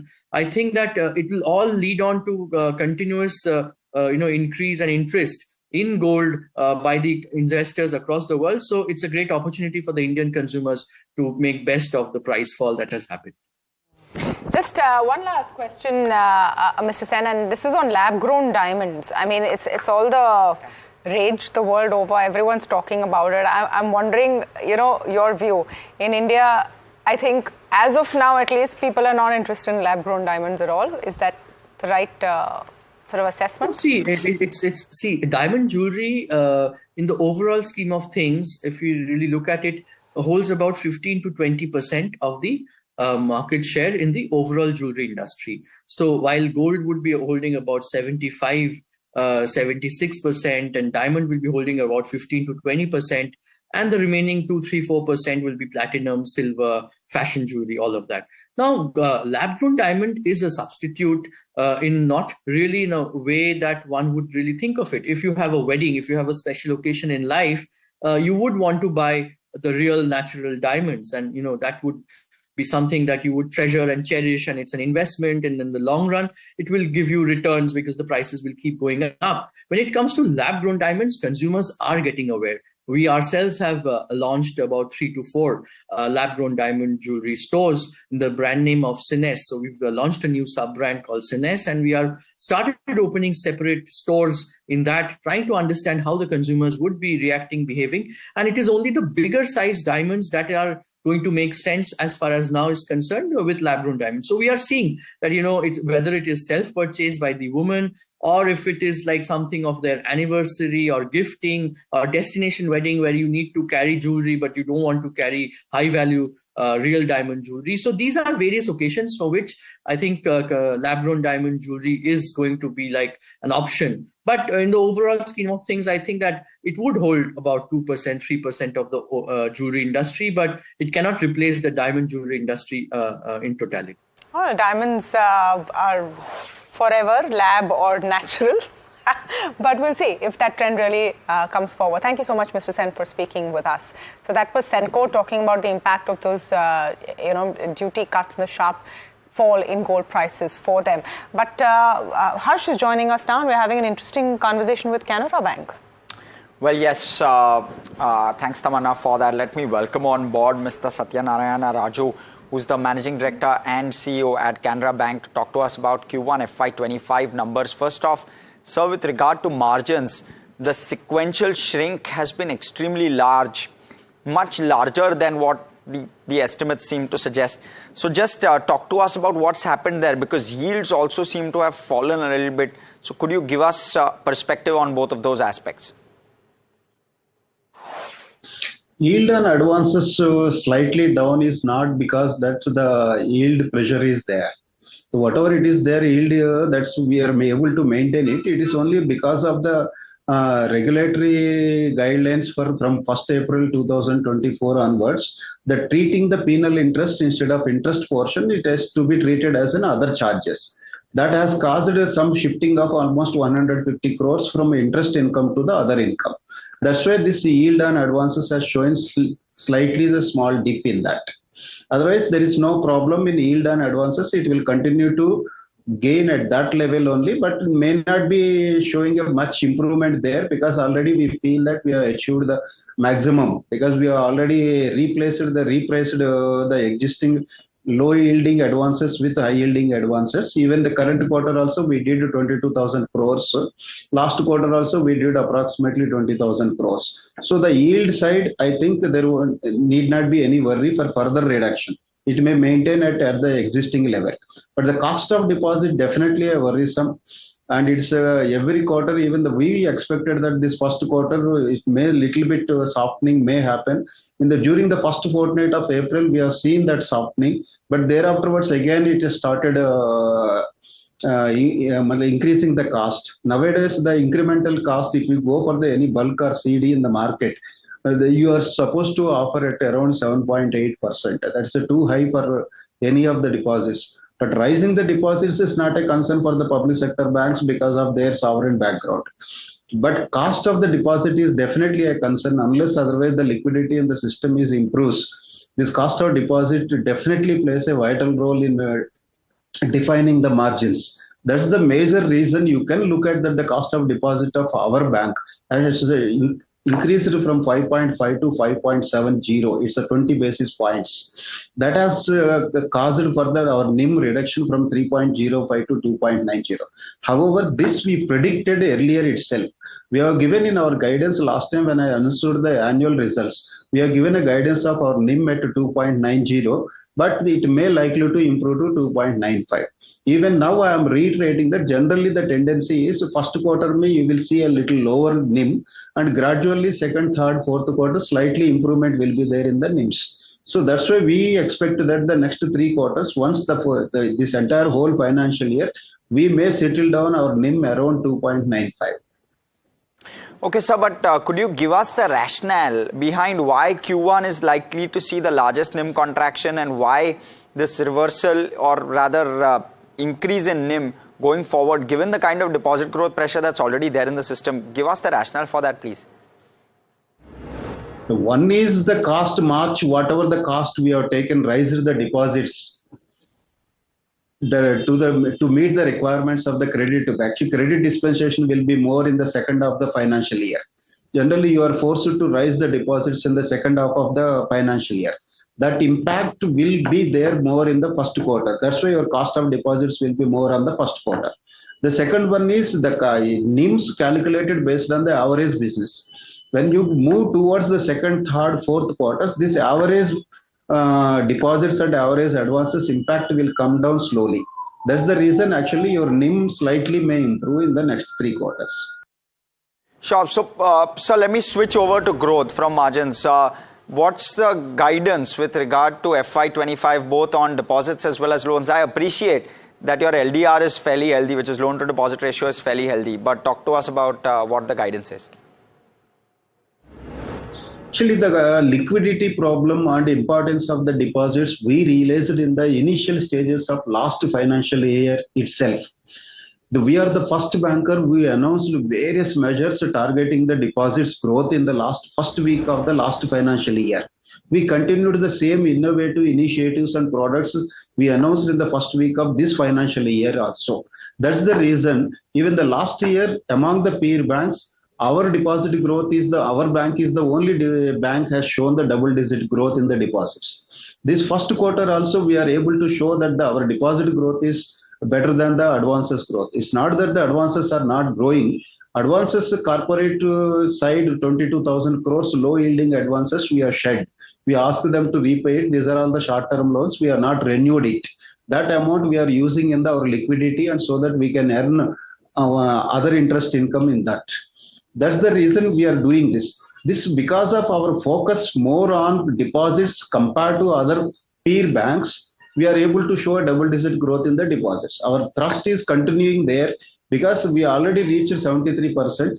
Maybe there is a cushion to reach up to 74 to 75% in the credit.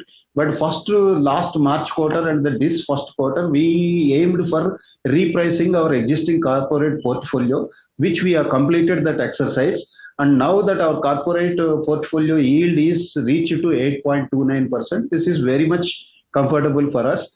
The next 3 quarters we drive for the growth that will reflect in our credit growth. Definitely credit growth will be above more than the 10% because corporate so far even after repricing 22,000 crores we are able to show more than 1% growth in the first quarter.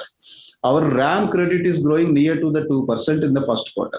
So that's why year on year if you see that our RAM last year also has grown around 14%. This year also we are growing about 12% in the first quarter itself. So definitely with this growth, we may aim at 11 to 12% in the next 3 quarters. Maybe slowly it may improve to above 10%, then 11% and 11.5%. By the end of the financial year, we may be at between the 11 to 12%. That will help our NII also.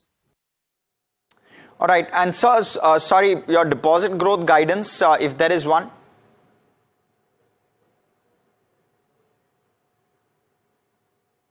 Yes, sir. That's what actually I'm telling that even the last year, our regulator has given a guidance that under such liquidity conditions and at least 20% of the domestic savings are diverting to the mutual funds and the equity side.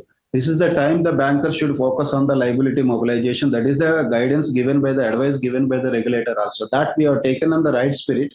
We have focused more on that.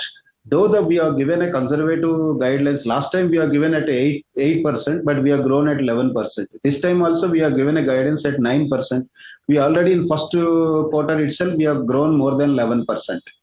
So we continue to be in the double digit. We want to incremental CD ratio, whatever it happens, it should be at least 100%, not more than 100%.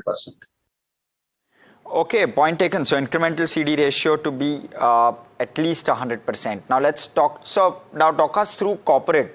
What's the kind of traction you are seeing in corporate capex, especially on the corporate capex cycle, and what growth can we expect from corporate, or how much will corporate contribute in terms of growth? One is petroleum is only because of that 1 year back, 1.5 years back, during that Russia-Ukraine war when it has started.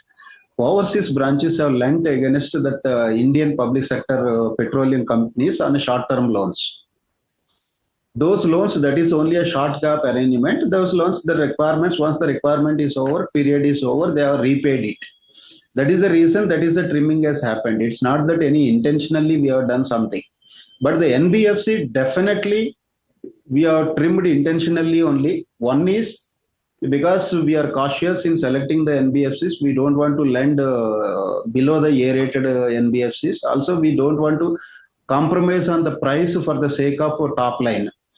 And the second one issue is all the central government NBFCs, some of the NBFCs, they were all enjoying at a very low rate of interest, which nowadays it is not a cost effective for the Canara Bank. That's why we have taken a call to better not to renew these loans. So we have withdrawn those short-term loans, credit lines to those guys. All these are fallen in the NBFC. That's why the NBFC figures have shown down in that, so from 144 to 118. All right. Cooling off, especially in the NBFC segment. Very interesting. Thank you so much for all of those insights, Mr. Raju. It's been a pleasure speaking with you today on the Q1 numbers. Time for a short break. On the other side, we'll be joined by the management of Mphasis. Stay tuned. We have the CEO, Nitin Rakesh, joining us on the other side of this very short break.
Thanks for tuning into this conversation with Nitin Rakesh of Mphasis. As much as I want to talk about the quarter and what Mphasis is doing, Nitin, thank you for joining in. But I want to start off with your honest assessment of what's happening in the space, because your peer sets that have come out thus far, I have seen chalk and cheese both. I would love to understand, I'll talk about Mphasis, but just love to understand, how do you see the landscape right now for an IT services company?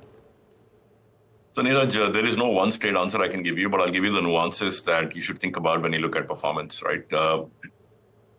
Not to talk too much about, where we were and where we are and where we came from, but at the end, it's important to look at the trajectory of the business, both from a macro standpoint, but more importantly, from the underlying shifts in the tech trends.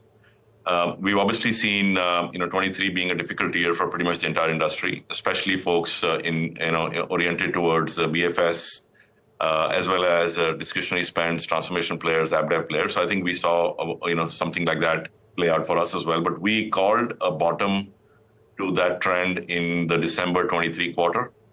And there were some early signs that we will see a pickup in new tech-led, deals. The appetite for applying transformation to operations will potentially lead the next wave of recovery. The spend that comes back or is slightly coming back now and will probably come back, in terms of a higher recovery over the next couple of quarters, will not be the same shape and form that it was in 2021 or 22.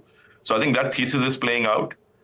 We've seen mixed numbers coming out, but that's predominantly driven by either each company's own internal business portfolio, verticals, geographies, but more importantly, also driven by how they might be placed as the spend shifts from where it used to be, which was obviously, run the business, and digital transformation and data and cloud, to where it's headed, which is a combination of all of those things, but now infused with AI and Gen AI. So I think the best way to think about a company's performance is a reflection of their investments in embracing this pivot, their ability to protect their business by infusing it with AI. And of course, there are some pockets of businesses which will be very highly susceptible to disruption. especially around volume reduction. Right? For example, if there is a large IT operations shop, and even if you're in a managed services business, you're still pricing it by widget or by ticket or by incident or by call in the contact center business, and so on. So I think the susceptibility of volume reduction, value creation for customers is very high there, especially as we stand today. We've seen adoption of those kind of platforms starting to pick up. So I think the reason you're calling it chalk and cheese is because of some of those dynamics. And of course, going forward, the divergence might even actually get sharper, and you will see redistribution of wallet share and market share pretty rapidly over the next 12 to 24 months. Wow. So Nitin, when I was looking at your quarter as well, right, the new TCV signings have seen a buyback. It's a sharp, nearly 70 or 80% quarter-on-quarter uptick. So that is great for you. But so tie that in with what you just said and explain that could it happen that your deal wins for the near term, your or the industry's deal wins for the near term, because of the impact that new Gen and Gen AI deal might have on the run the business size of the deals that you've traditionally used to win, that could these be very lumpy, and could this continue for a few quarters? And also throw some light on your deal wins, and then we'll come to the revenue and the margin numbers. Sure. Great question, Niraj. I think if you think about, large deals by definition are lumpy. But part of the reason why over the last couple of quarters we had a little bit more muted TCV number was because clients weren't really ready to commit to a large program, given the uncertainty. And in their mind, uncertainty wasn't just coming out of the macro. And I've been trying to kind of, belabor that point over the last couple of quarters. The uncertainty is also driven by where should my spend move? How do I reallocate my strategic investments in tech? Because tech is now embracing every part of my business, from operations to marketing to customer experience to, of course, my entire tech stack. So from that perspective, I think there is a little bit more emerging clarity. We've seen a pickup in TCV conversion purely driven by the fact that we were able to bundle transformation thesis, combined with, efficiency. So we are actually calling that premise savings-led transformation.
Thanks for tuning in to Talking Point. I'm your host, Niraj Shah. The case for a chat, well, multiple things, both global and local. Remember, key data from the US comes out later today, and the FOMC meet slated for next week.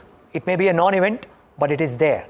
There is fair degree of geopolitical news flow as well. And in the midst of it all, of course, we will talk about the post-budget outlook with our guest. We will talk about whether defensives are coming to the fore, or is it still a growth-oriented investment strategy? Our guest today, Sridhar Shivram, Investment Director at Inam Holdings. Sridhar, so good having you as always. Thanks for taking the time out. No, the pleasure is entirely ours. Sridhar, just before we wade into other things, the Indian bond markets, the Indian currency markets, the rupee has been hitting new lows almost every single day, last 2 or 3 days. Bond yields also in a swift move scenario. What's happening with the Indian macros? So see, if you see relative to other emerging markets, you see India has been, our currency has been the most stable currency within emerging markets. Even look at say something like Korea or even Taiwan.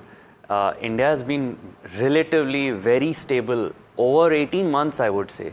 So I think some bit of what is happening with DXY, Japanese yen, so I think some bit of course correction is happening. There's been a rate cut in China, and that has an impact on the currency there. So I think there are a lot of moving parts here, but I would say that the currency markets have been very stable. The bond markets also have been reasonably stable. I mean, there'll be some ups and downs on the bond market based on, there were news about the inclusion in the MSCI. Then there were some adjustments based on the budget when the borrowing numbers were reasonably stable. So I think there are a lot of moving parts, but I don't see any worry here as we speak. Yeah, no worry. But the fact that the 10-year bond yield is currently at the lowest, I mean 6.93 is the last tick that I saw.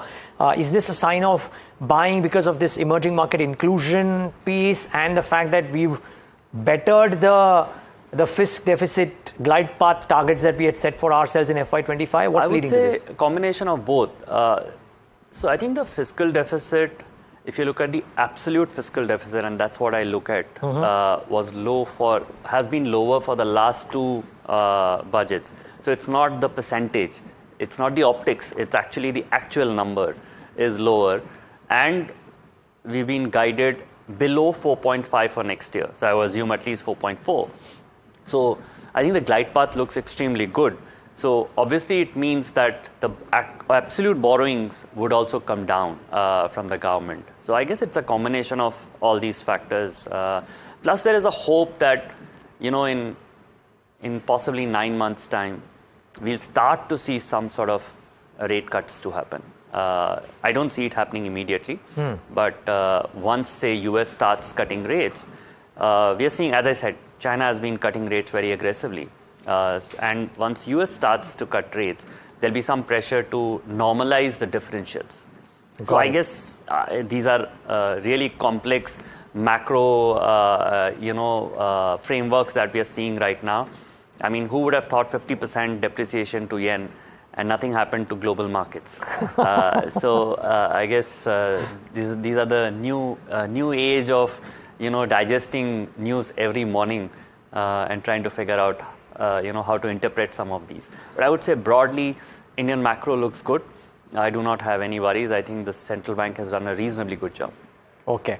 And just a word, since we are on the topic of rate cuts, I mean, the fact that the US GDP numbers have looked so solid, while there is an FOMC meet next week, etc., do you foresee one and done in terms of rate cuts from the US, or even that is difficult to call? See, I'm not an expert on US, but when I speak to my, ex-colleagues in New York, the sense I get is that we'll at least get 1 and possibly 2 this year. Okay. From where we were, I mean, you go back to say early February, there was expectation of 3 or 4 cuts. But as we've seen that inflation has been sticky, and the path to below 2% for US is looking as difficult as it is below 4% for India. Yeah. Okay. Fair call. So India macro is okay. The correction in bond yields, great. There must be flows. Rupee, no problems at all.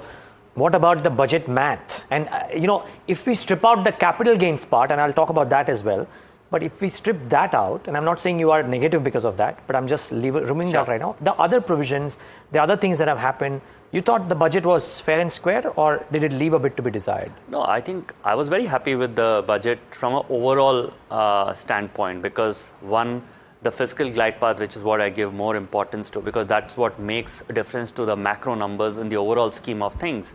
That looks extremely good, and I know that even the next year they're committed to 4.5 or below. And then I look at the capital expenditure number. It's a growth of about 16-17% from where they were last year. And keep in mind that there's only that much you can do. These are not things like you're just not distributing money. This is actually into hard assets, and these take time. So I think within the constraints that they have, this is a reasonably good number. And at some point, private sector has to, take up the mantle of, this whole capital expenditure bogey, which we haven't seen coming from the private sector. Hopefully, it will start to come. And, you think it will? Sorry? You think it will? Because you must be talking to corporates. We're talking about rate cuts not happening soon. Early signs that it will. I mean, in some cases, I know that they were waiting for the new government to come. Okay. Now that has also happened.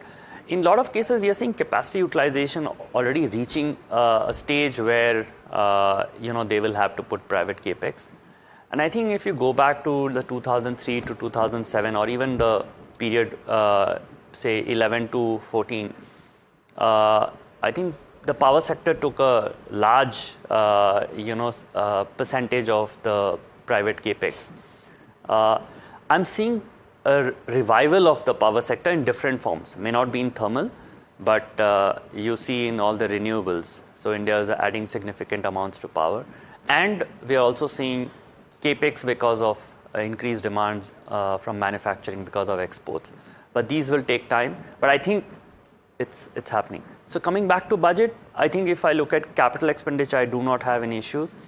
There's been some boost to consumption by giving more money in the hands of people, by pushing people into the the new tax regime, and the stress on employment.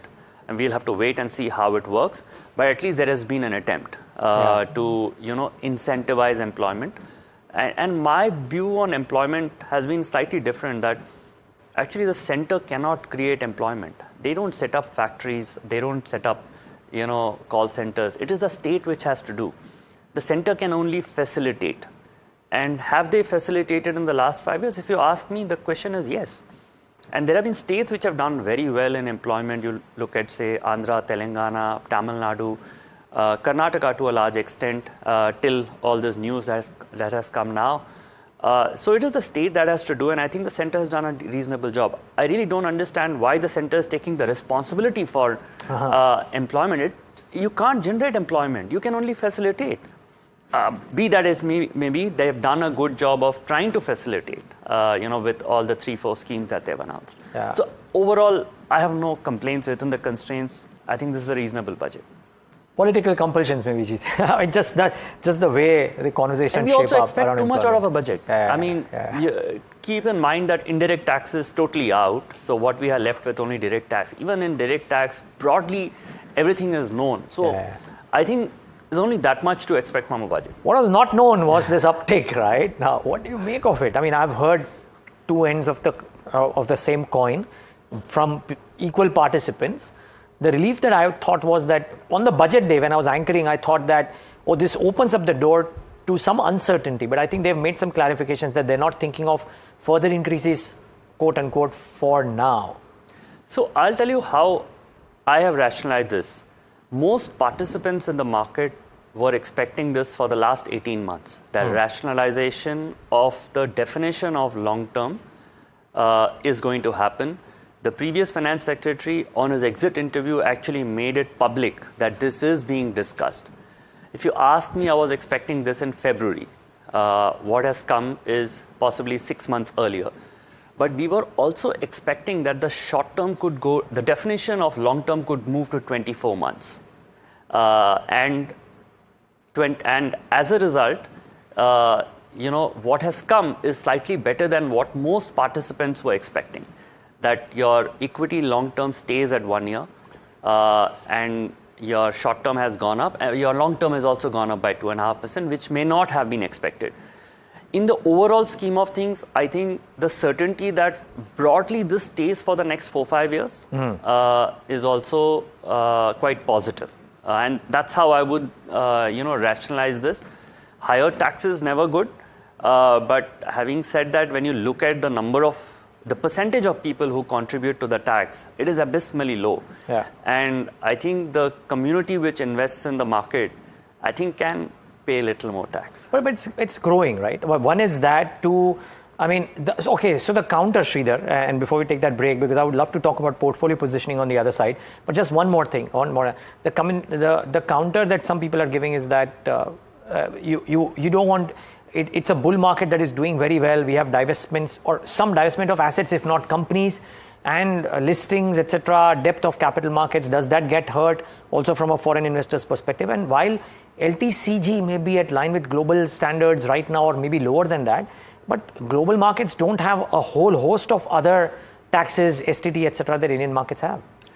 So when I look at the markets as we speak today, it doesn't look as if the market's very unhappy. That's true. Even on the day of the budget. So we did make representations to the finance ministry that if you do anything like this, it'll have a very drastic impact on the market. And today we are looking very stupid when we when we go there next time. They'll say, "Hey, listen, you said this, and this is what has happened in the market. So you guys are clueless." But having said that, I would still say that the number of people who file for returns and the number of people who make any substantial gains, and there are some data floating around on this, is still very abysmally low of people who are making even 5 lakhs of profit out of stock markets, the reported ones. Yeah. They're abysmally low. So I think the evidence that almost 80% of the tax is paid by 0.3% of the filers. Actually, not even the populace. It's a drastic number. So the point I'm making is that what you're saying is that the market's evolving, there are more participants coming. The taxation side hasn't still seen that. Okay. Well, we have one market participant who's saying it's okay, and which is good. He's got his rationale and he's explained it beautifully here. We'll take a break on that note, but we come back from the break and then talk to him about whether there is a change in his portfolio strategy. Remember, he was amongst the first ones to publicly call out for investments in the power sector and power ancillaries, amongst many other things. We'll try and probe him a bit on that, IT, and some more. Stay tuned. We'll be right back.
Back with Talking Point in conversation with Sridhar Shivram. And Sridhar, we spoke a fair degree of what the budget math and the global macro might be like. Trying to understand if the portfolio strategy changes in any fashion post-election, post-budget. No, I don't think the portfolio strategy changes. The budget was broadly an extension of where we were, barring, say, a little bit of push to consumption. But I don't think that makes some massive difference to the listed consumption space.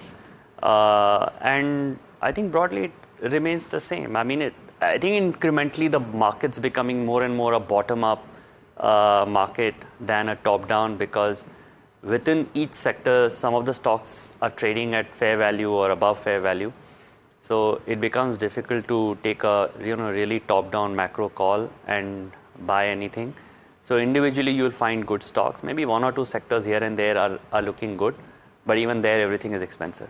Okay, so where is it that within the here and there, things are looking good? And then we'll talk about the valuations thereof, of course. As I said last time also, power sector is something which we're very bullish, because we are seeing one push from the government. Two, India's underinvested in power in the last few years. And incrementally, as I see newer industries emerging, be it data center, be it EVs, all of this will require more and more power. Plus the normal demand for power. So we are going to see push to wind, solar, all the renewable energy, plus for thermal also. So we would be adding 70-80 gigawatts of thermal power over the next 4-5 years. We'll double solar in the next 3-4 years. Double thermal wind in 3-4 years. So obviously there's a lot of activity that is happening in this segment. How we play this is look at the equipment providers, because that's a far better way of playing. Utilities also will have their own role to play. So I think this whole gamut looks very exciting. But having said that, a lot of the stocks have run up. We've been speaking about this for a while now, but earnings have been very good. Guidance for the future earnings also have been extremely positive. So if you take a 2-year view, then possibly they look reasonable. But this is an exciting space. Financials is the other we like. I mean, but we've seen some headwinds from Reserve Bank from time to time. We saw one yesterday. A combination of PSUs and private, both. I still like a few PSU banks where credit costs are not very low. So there's still some room for credit costs to fall. As a result, profits can continue to go up for the next few years. And private sector hasn't done anything for a while. Mm-hmm. And I'm hoping that, in my view, there's one more pain quarter, the next one, and then things should normalize. So this is a good time to accumulate the private sector. So financials in general, especially the banks, is my preference, not the NBFCs. Okay, and sorry, just so follow up on both, but the banks first. Will the bank good times be a result of a base effect, or upping because of maybe the private sector capex cycle restarting and therefore corporate borrowing happening, or will it largely be retail facing, consumer focused financials which will come to the fore? How do you see the pie? So I think it will be a combination of multiple factors. One, of course, is the base effect itself. Two is the fact that I would expect some moderation in the rate cycle over, say, the next 9 to 12 months. And as that happens, even if the RBI doesn't cut the rate, it just increases the liquidity. The deposits conditions that we are facing right now can improve a lot. So if that happens, the scramble for deposit that we are seeing right now can improve. That helps the margin. Private capex, of course, because if you look at most of the private sector banks, they're almost now retail banks. They're almost 60-70% is retail lending from where they were in the past. So I think that factor also does play a role. Plus the valuation itself, the fact that you're not buying these banks at 4 and 5 times price to book. Even at these earnings levels, the ROAs and ROEs are still very attractive. It's just that the earnings growth momentum has sort of taken a back seat. So they from, say, 18-20%, they are now at, say, 10-11%, in some cases even lower. So that has been the challenge. So this whole LCR thing, and you mentioned that RBI actions or regulatory actions, not just RBI in case of non-lending financials, even SEBI actions have been fairly regular. Just this morning, this discussion paper on higher LCR necessary. That's a short-term dampener, you reckon? The bigger picture is still northwards. Yeah, I think what RBI is doing is a step in the right direction, nudging banks to, look for deposits rather than other ways of finding liabilities. So I think I would support RBI and whatever they have done till now. The only thing I would look for is signals from RBI on liquidity, because that's something they can manage better. Because if the government doesn't spend, like this year, the government spending has got delayed because of elections. So we've seen, the liquidity conditions a bit more tighter than what you see normally. So those are the things but they do manage these short-term liquidity much better. But we are seeing a scramble for deposit. Most banks have increased their deposit rates. So which is sort of indicating that, you need to, fight for deposits. Got it. Okay. Just one question on the first part of your answer, which is the power space. Now, from the time that we first spoke about it, right, the utilities. I mean, there is a note from Morgan Stanley on one of the companies today. I'm not asking you to make a company-specific comment, of course, but they are talking about some reasonable upticks out there too. But from the time that we first spoke, the prices and the valuations of these companies have moved northwards quite a bit.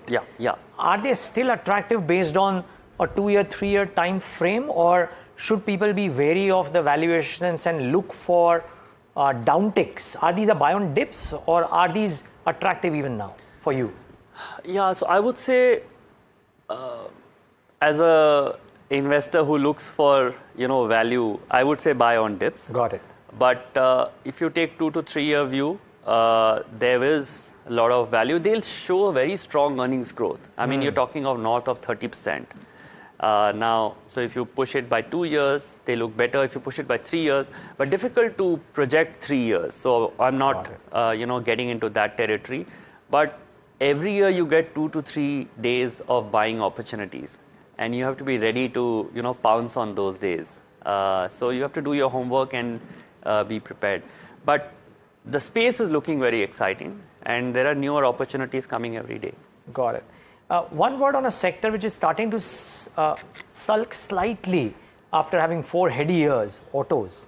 There's a bit of a wrinkle on the banana peel out there for specific pockets within autos, and a wide bucket out there, 4-wheelers, 2-wheelers, EVs, auto ancillaries. How do you think about this space? So I think this space is getting disrupted by EVs. So 2-wheelers surely getting disrupted. Look at we'll have an EV listed in the market very soon in Ola. So we'll start to get more numbers on a regular basis. But this space is getting disrupted. So I would be very cautious, because the multiples that we are giving today for an industry which is getting disrupted is fairly high. And I'm not saying that the traditional autos become zero. I mean, they will coexist.